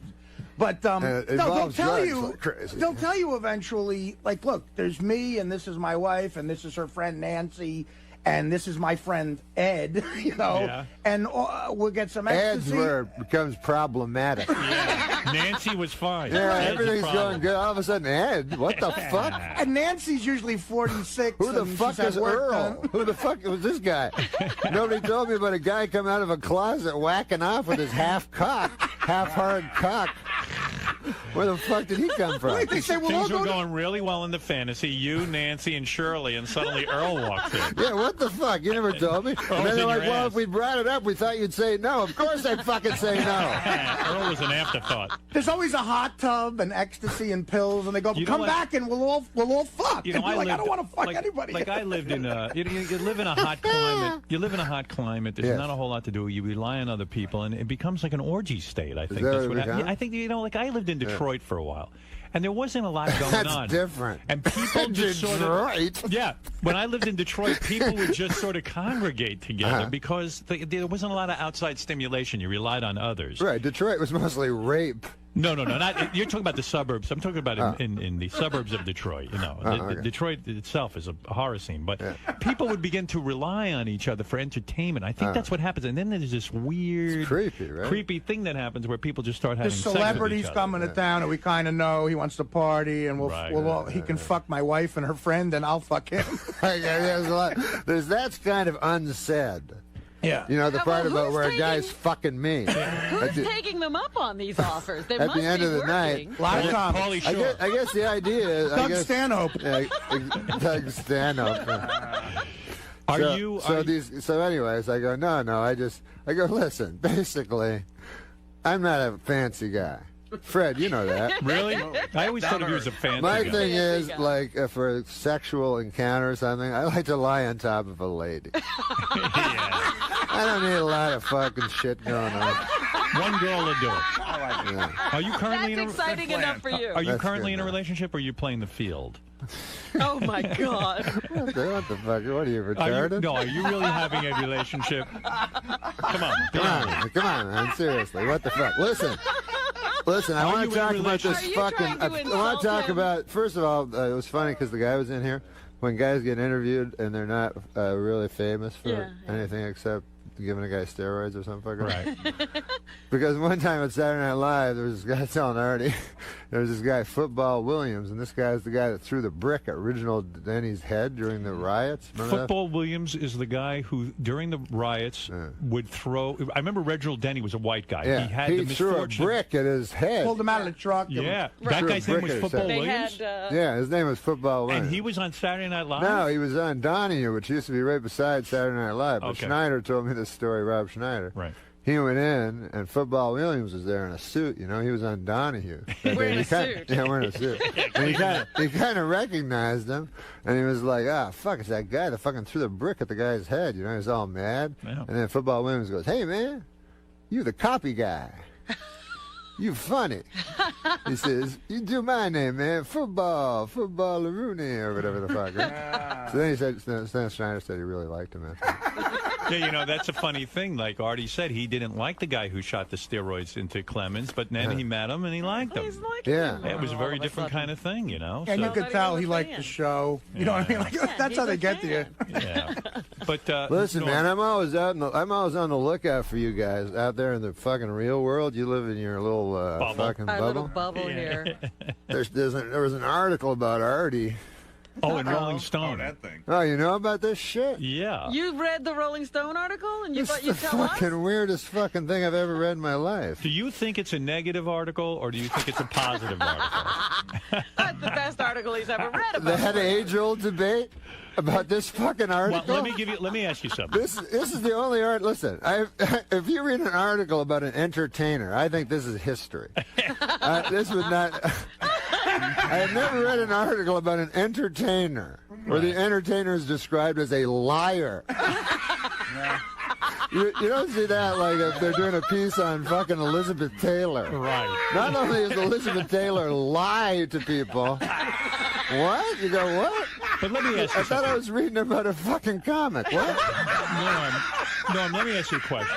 There's a school of thought, which I share, Yeah. that, you know, Artie's book is about his And drug. then she goes like, there's other shit where she goes like, he's a fucking guy that's like, kind of like these two dead guys. Andrew Dice Clay, obese, tragic clown. Like, that's a phrase. There's no phrase with obese in it. I've heard tragic clown. She tries to throw that in as if that's the phrase. Well, I know Artie. Obese, tragic clown. And then I'm like David Sedaris, which is great. No, all of a sudden she goes, I guess I'll make him a fruit. What the fuck is that? First, So you didn't like the article? he knows because he knows. Understand it. What? I didn't like the article. You didn't like the article? It's the fucking worst article I've ever read. This ain't no puff piece. Listen, let me tell you about. You know show business. Yeah. You got your puff pieces. Yes. And then if it's not a puff piece, what is it? Inevitably, It's a shitty hatchet piece. job. Yeah, hatchet job, right. Fucking hatchet job. But let me ask you something. Jesus, horror. You're working up Artie into his fight, but can I give you the opposite point of view? He's just funny. I think he's funny. Norm. Not that funny. I didn't think it's shit article. Artie is in Rolling Stone, which is exciting. Yeah, because they come and they go, hey, man, we like you. Hey, I know these motherfuckers. Hey, we like you. I mean, obviously they're not going to go, hey, man, we're going to fucking call you an obese clown. Here, can we take your picture? Do you ever, By the way, did this ever happen to you? Artie, why do you have a fucking sign saying no photography fucking equipment allowed in my apartment? The picture was not good in your opinion? Yeah. No, the picture, I don't mind. Norm, has this ever happened to you? Were you ever the victim of a hatchet job? No, I did. You seem bitter. You know, because people come with, obviously, she came fucking wanting to fucking fuck Artie over. Right. You think so? You think? Of Can I ask you course. something? That's what Norm? they do when they do this thing. But Norm, I'm trying to ask you a question. But I had a guy that came to me one time and he actually liked me. Yeah. I changed his mind. You mean he came in to do a positive piece? Yeah, I was at Saturday Night Live, right? So the guy fucking comes and he thinks I know about politics, but I don't know about anything. Right. Right? Just because you did the news. Yeah, doesn't just because mean- I did the news.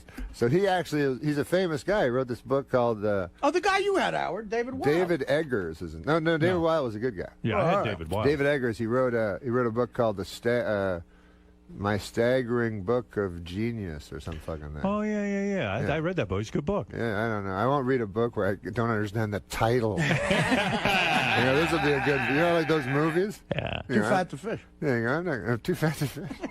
That's my title. I know it is. I like it. It's a good book. Norm, what are you saying? You had a hatchet job done on you? What are you saying? No, I'm saying he came. That was very funny because he came liking me, right? Right. So he goes, "Hey, man, politics, right?" I go, "I don't know anything, you know."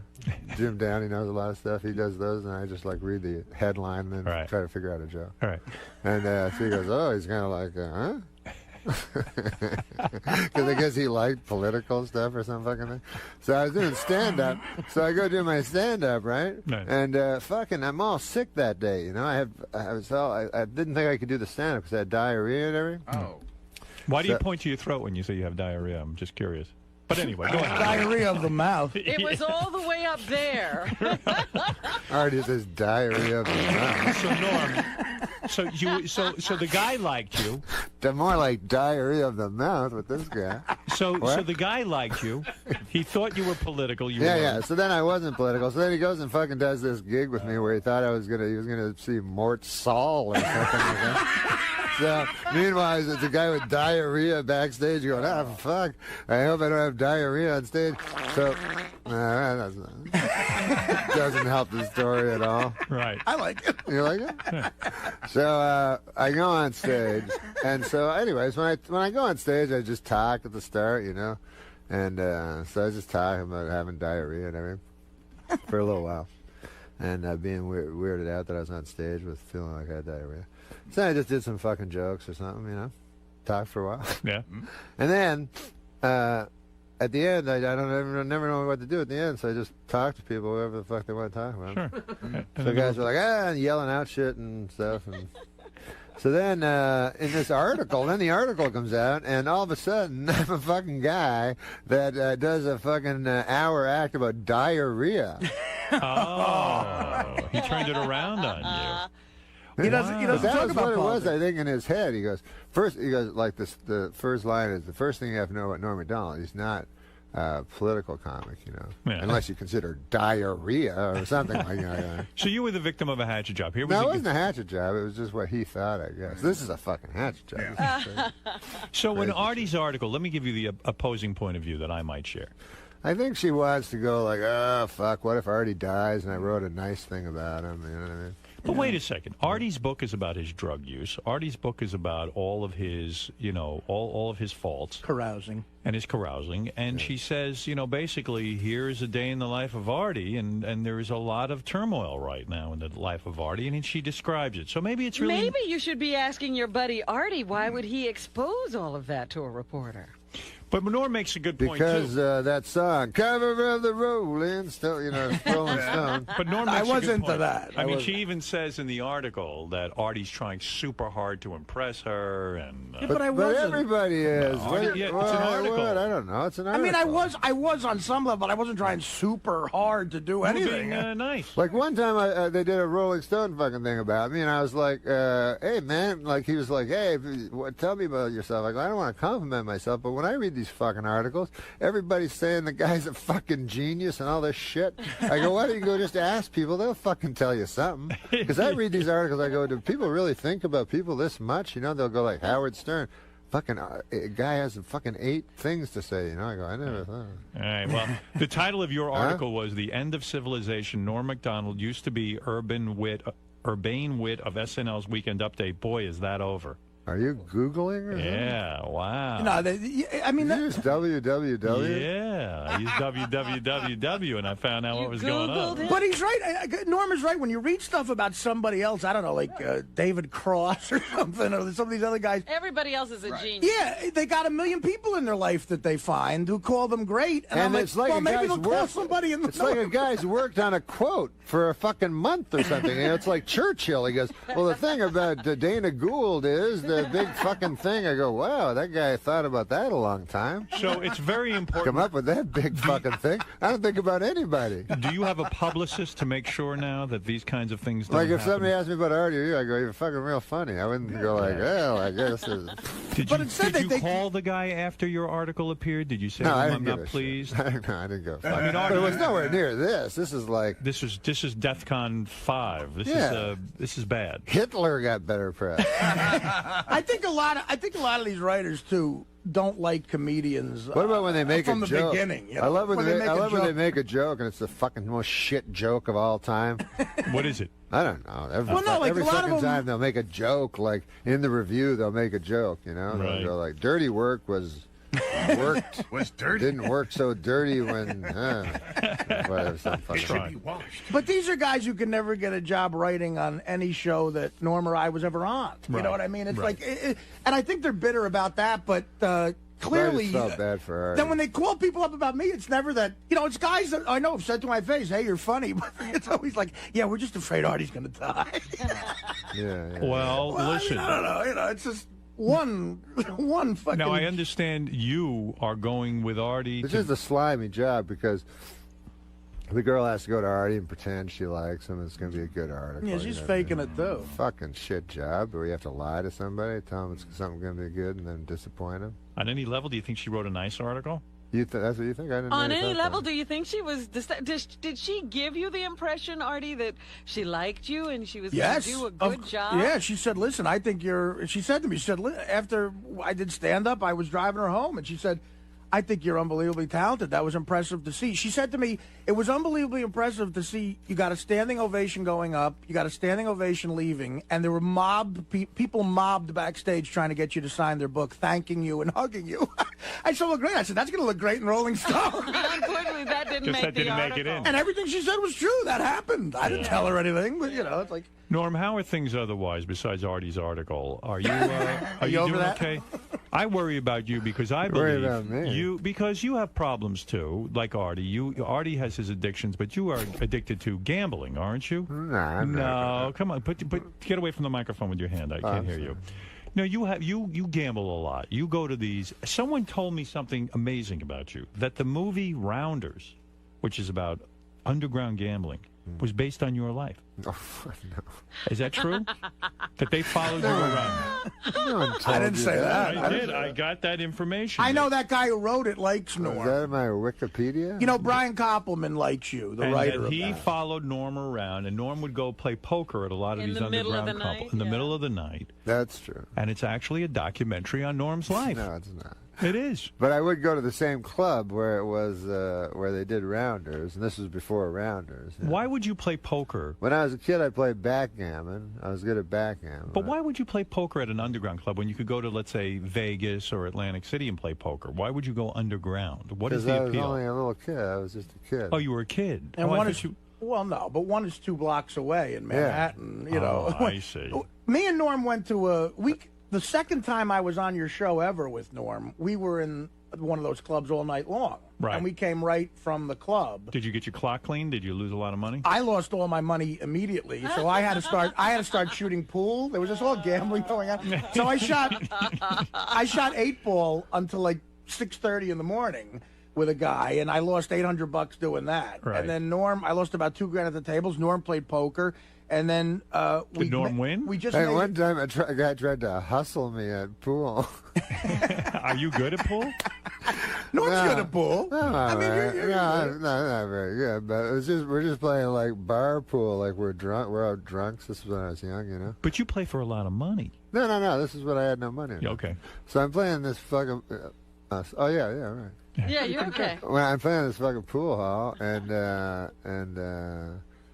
this big giant black guy. It doesn't matter what color he was. Yeah. All right, but it helps the story. Giant black like guy. Forrest Whitaker in The Color of Money. In The Color of Money. Yeah.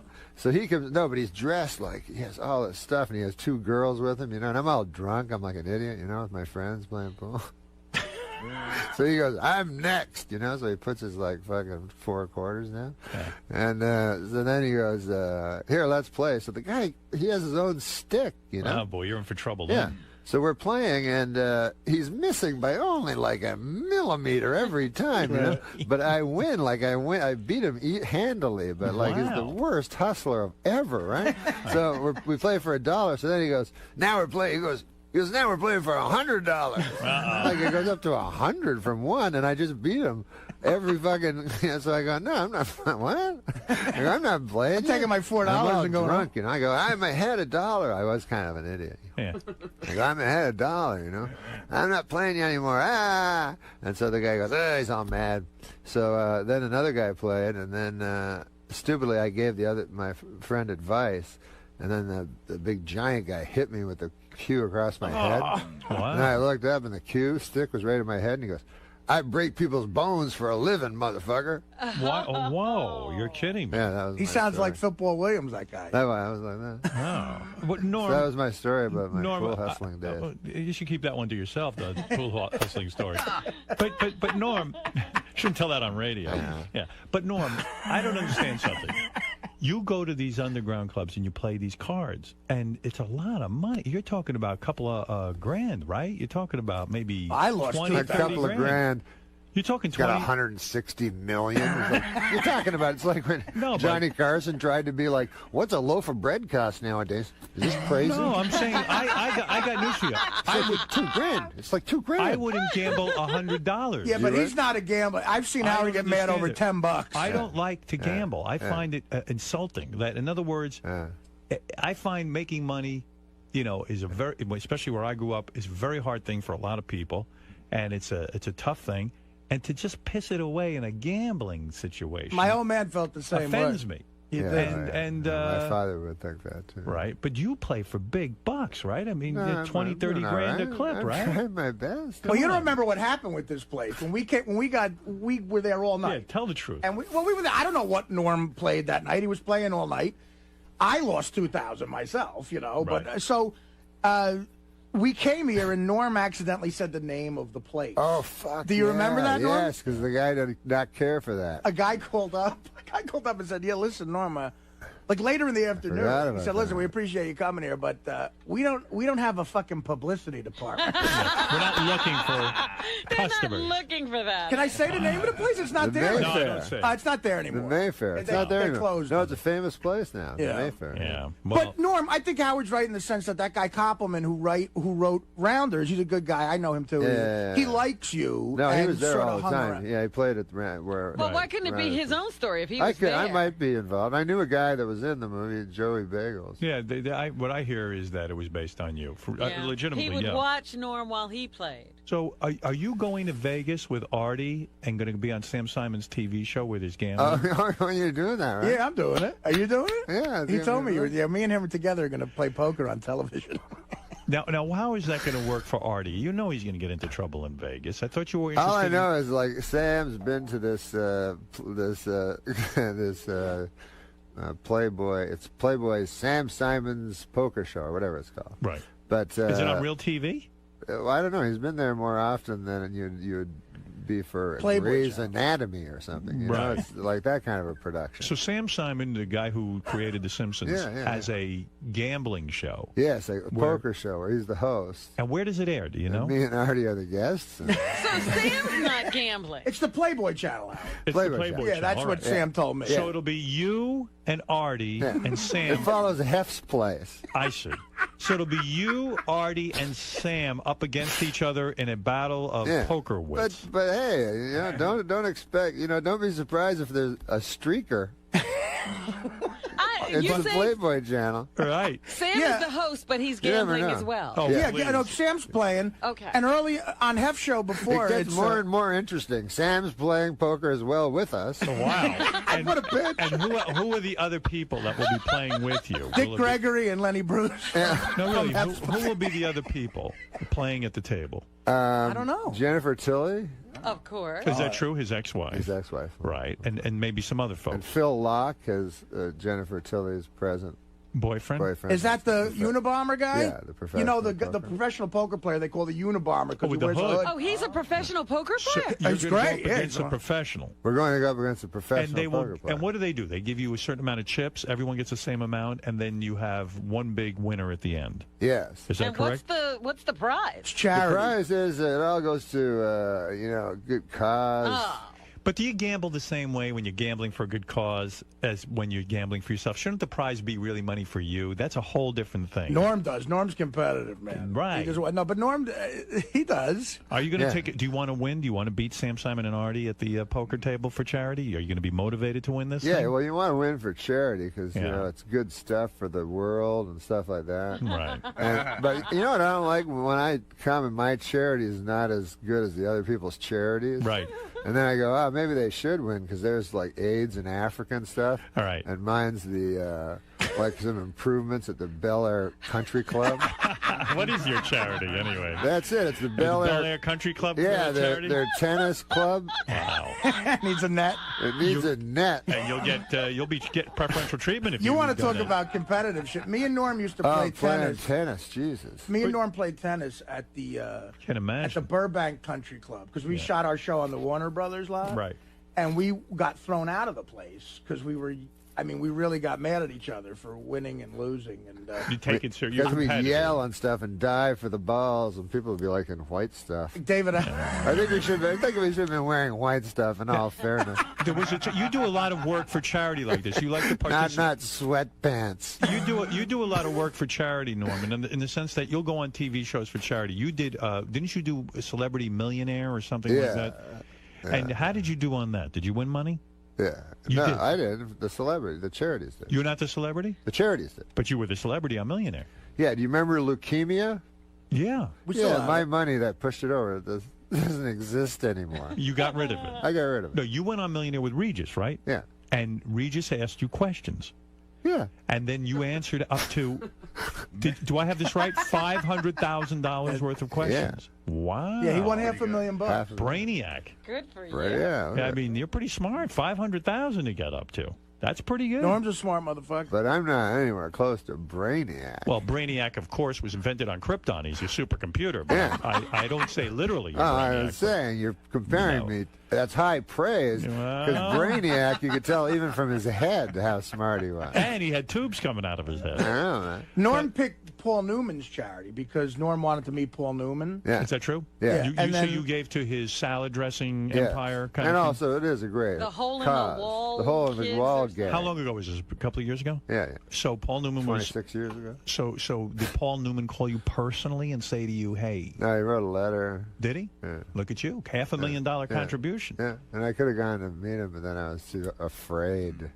What do you mean you were afraid? Well, you know, and like it seems like a good idea, but then when it comes down to it, it's just you and Paul Newman. Yeah, you know what in to a say. room. Yeah, and then you got no stories. Like, what am I gonna say? Hey, man, one time Will Ferrell was.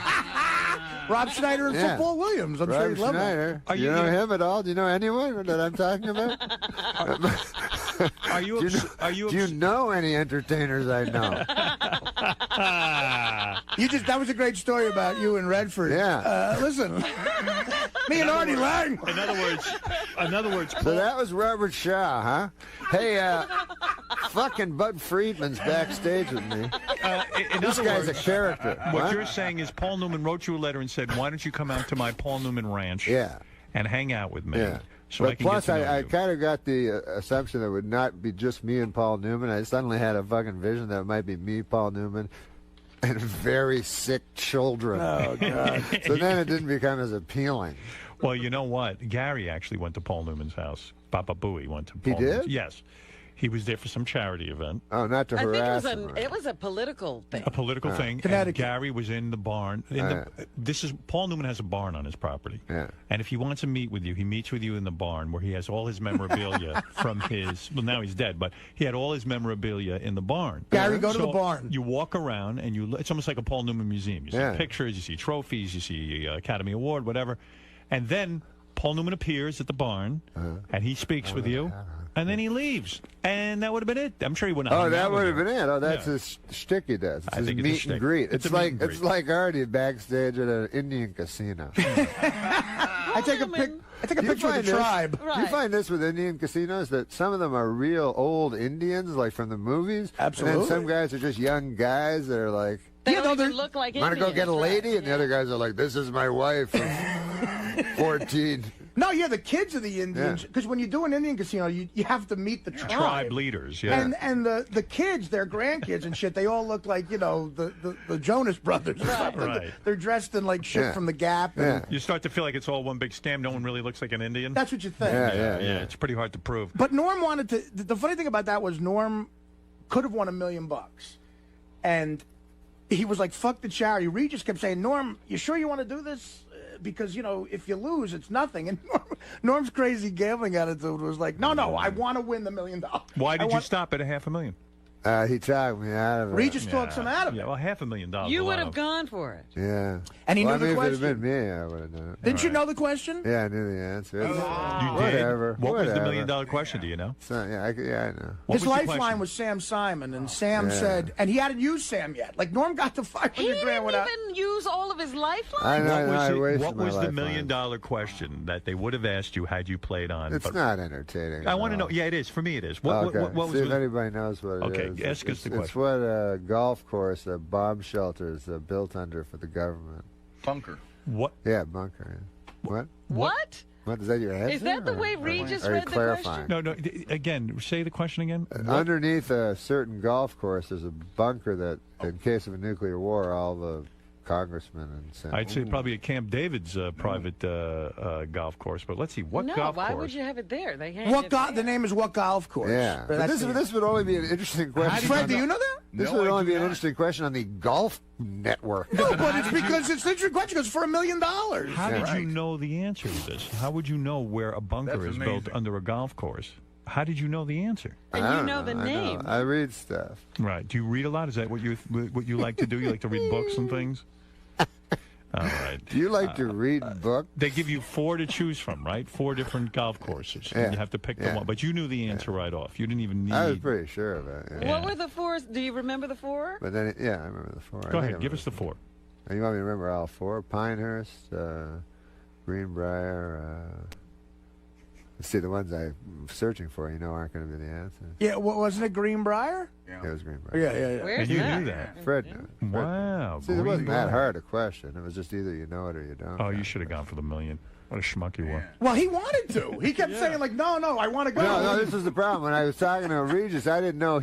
I thought he knew the answers to the questions, So during the thing, I would know answers, and then I'd see something in his eye. He'd be like, you sure you want to do this? We got the lifeline. So I go, okay, well, let me use the lifelines. Like, I thought he was saying, like, don't do that.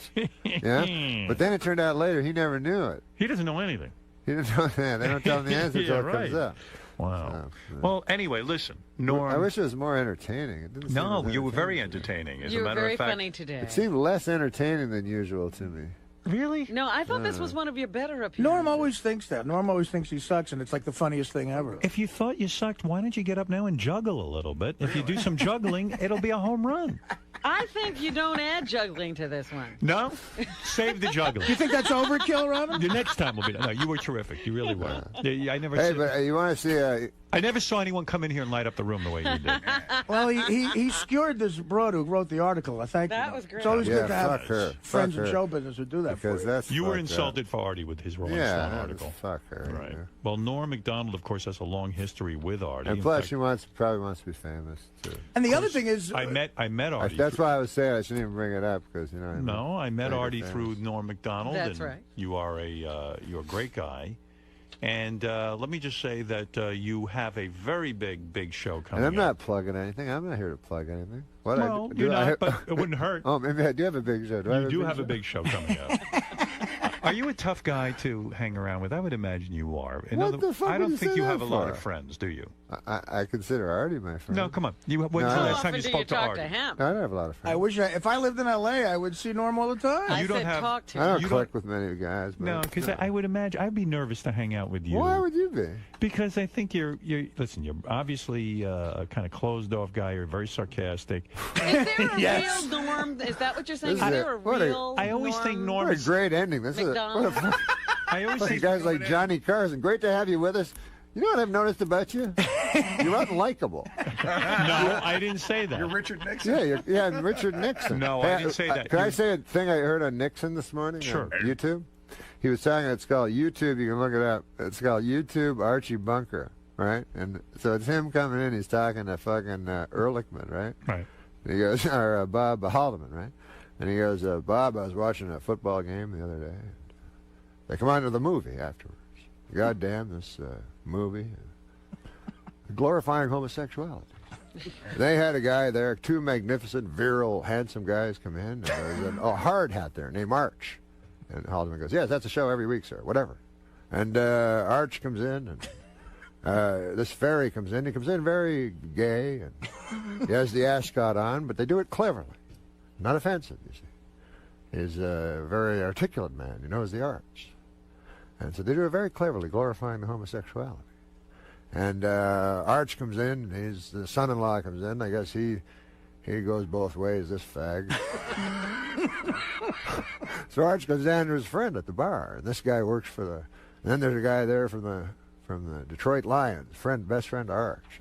This guy, he's, I'm on the Detroit Lions. Well, the bartender says, Arch, that fella's not, he's one of those. Art says, no. Well, he goes up to him, the fella, and Art says to the fella, is that true? Well, yes, Art. He says, it is true.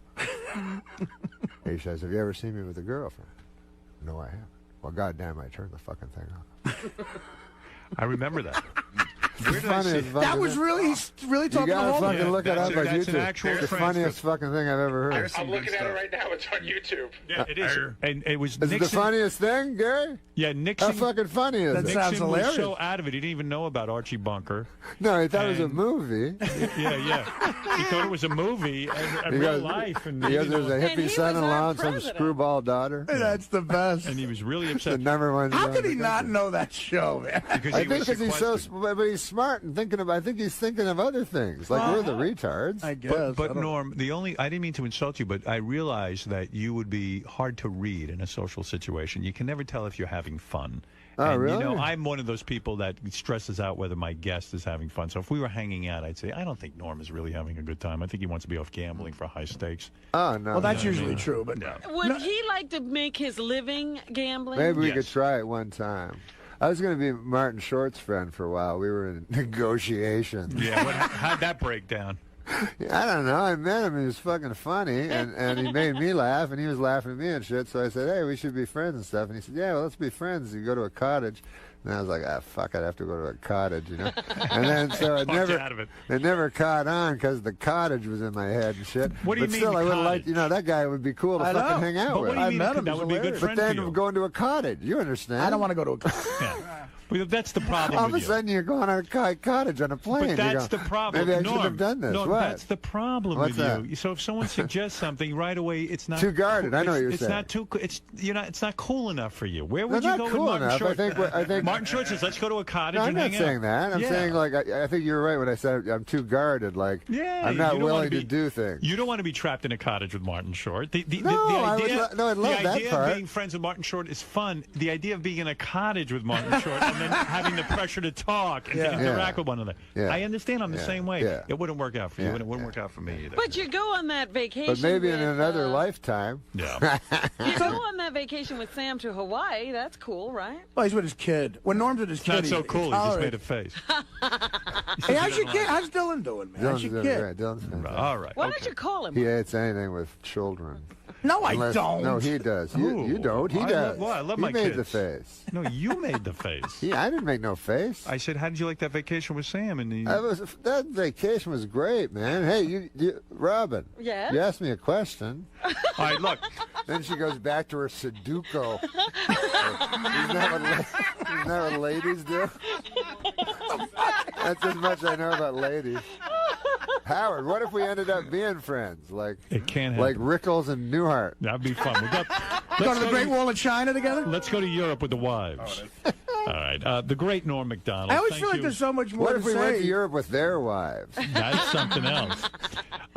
We love having you here, and yes. Oh, this was great. You don't need to juggle. Norm, good to see you. Thank you for thank you coming very in. much for- Mwah. It's good I to thought you were a see you. fan of me last time. No, why was I was it? like, What? I don't know. Oh, because of that whole Artie thing? I don't know. I love you. I'm not mad at you at all. Norm, how'd it go, man? It was good. It was fun. Hey, How are you? Steve, how are you, buddy? Great to see you. Good to see you, Steve. Now, after reading that article Hey, about listen. Artie, are you a little concerned about him? You worried? No, I'm not worried about it. Not at all? You think going out to Vegas with him after reading that is a good idea? I go to Vegas with Artie if he wants to. Sure. You think he's in a good place right now?